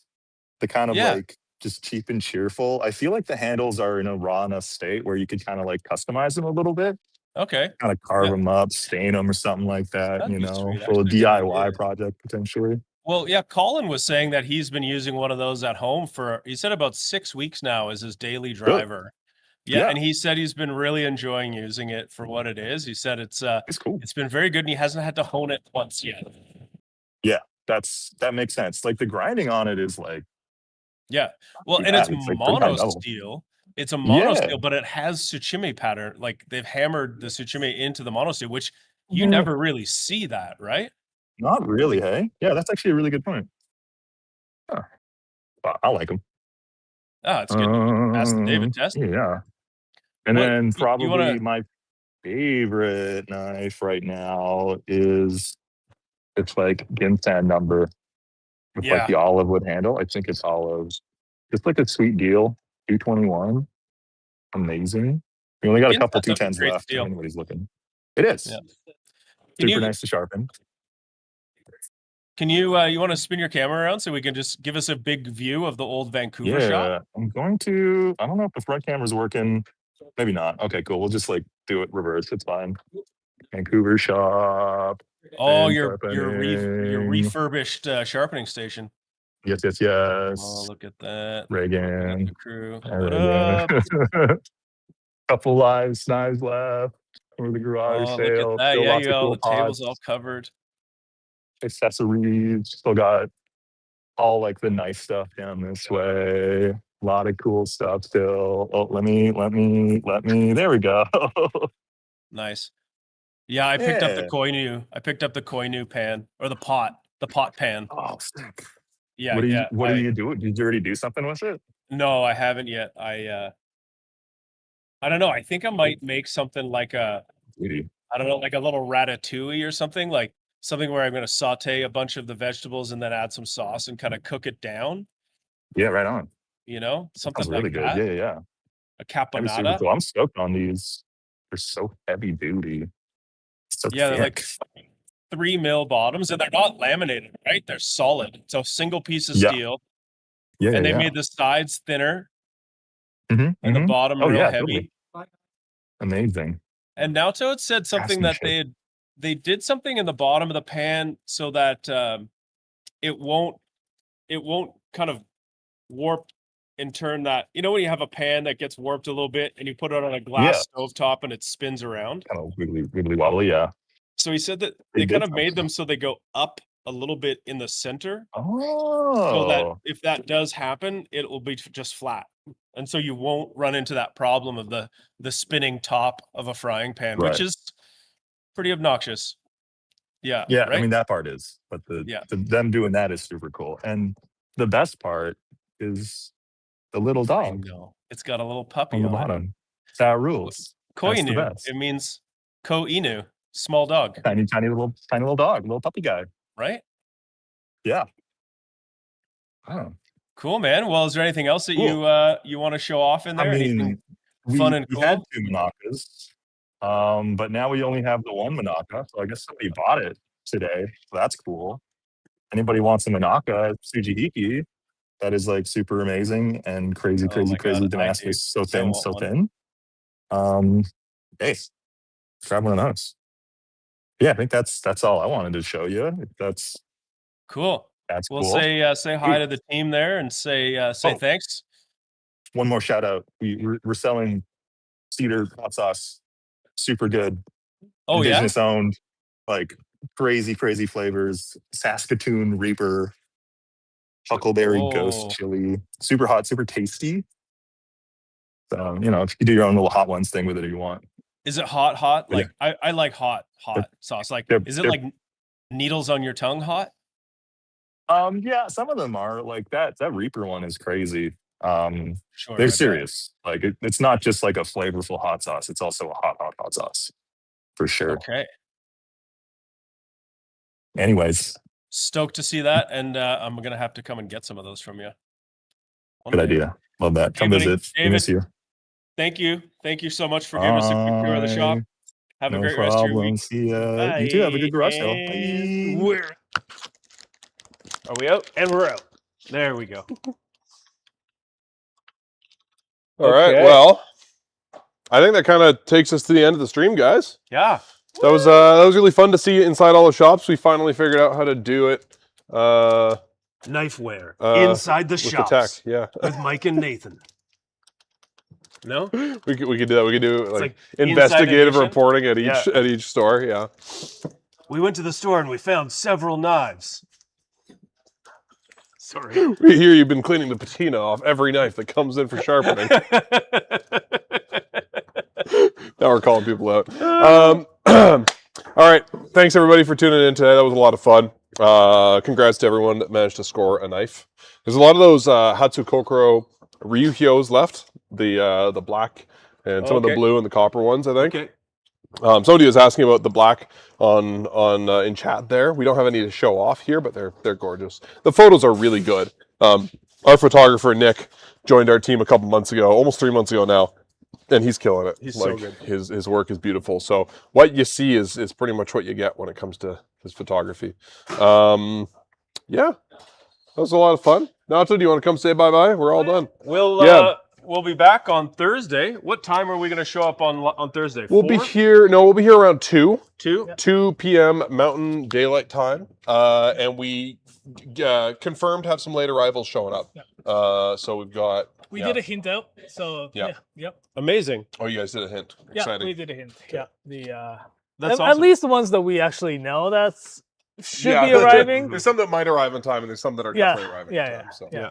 So thanks for joining the stream and all your questions, and thanks for being awesome customers and fans. And on Thursday, more importantly than the late arrivals, is shawarma cam. Hopefully, if it arrives on time, we'll have our new shawarma spit. What are we gonna cook on Friday. I want shawarma. I would say classic, or we could do al pastor. I would be into al pastor. Yeah, we need a pork shoulder. And we'll have to do a separate live stream just for the shawarma. And then at the next garage sale, I think we needed to do something versus meat slicer, like electric deli meat slicer versus what? That machine that fillets fish in a fish factory. I just saw one of those on Instagram. And I was like, we could. That poor fish, it lived his whole life only to end up in that machine. Yeah. Let us know what appliances we should waste our money on next. I would say deli slicer. I'm going to rig it so we can have a deli slicer here. Could you imagine? Because I just want to buy a whole salami and then just like slice it fresh for lunch every day. Yeah, I have a feeling that I'll Nathan bring- would be like, has anyone seen the slicer? Yeah, no, I've got it at home. I'll bring it back. I'll bring a whole like pork belly and slice them for the. Yeah, I got 20 pounds of homemade bacon. I got to slice first. Yeah. But yeah, it'd be really good if you want to do like Yeah, right. barbecue type stuff Or the like hot pot buy thing. the brisket, Yeah. thinly slice it yourself. Yeah. Yeah. If we want to make pho, we could slice the beef. For pho. Oh, yeah. Yeah. Carpaccio. Usually a brisket on a deli slicer? Yeah. Absolutely not. Yeah, for like Korean barbecue. Like raw. Slicing Have you heard raw of this country brisket. called Korea? Like a raw one? Yeah. I thought you meant like a smoked brisket. No. The second time. All right, well now I want to do that. I'm gonna buy a whole brisket and Jacob's make the Jacob brisket watch me to slice purist. it on a deli slicer. We need to make Jacob actually cook some briskets Oh, and yeah. smoke for us because Yeah, I don't so know. far it's all talk. I feel like it could be a bunch of hot air. Well, let's you know what we should get next. We should get one of those Traeger pellet grills because I've heard Jacob Nobody say got they that? make the best brisket. I am gonna fight. That's 3 times. Now. I'm pretty sure he actually has a couple of tricks. I think Jacob actually just puts it in the oven. Oh man. Yeah. Oh, he blanches it first? Yeah. He boils it first and then roasts it in an oven? Liquid smoke. That's the Oh, secret. yeah, well, that's it. That's how you get a consistent Inject- liquid yeah, smoke inject- and Coca-Cola. He's actually, Jacob's starting to vibrate. I'm a little getting bit. slandered here for Okay. no reason. For no reason. All right, catch us Alrighty. Thursday.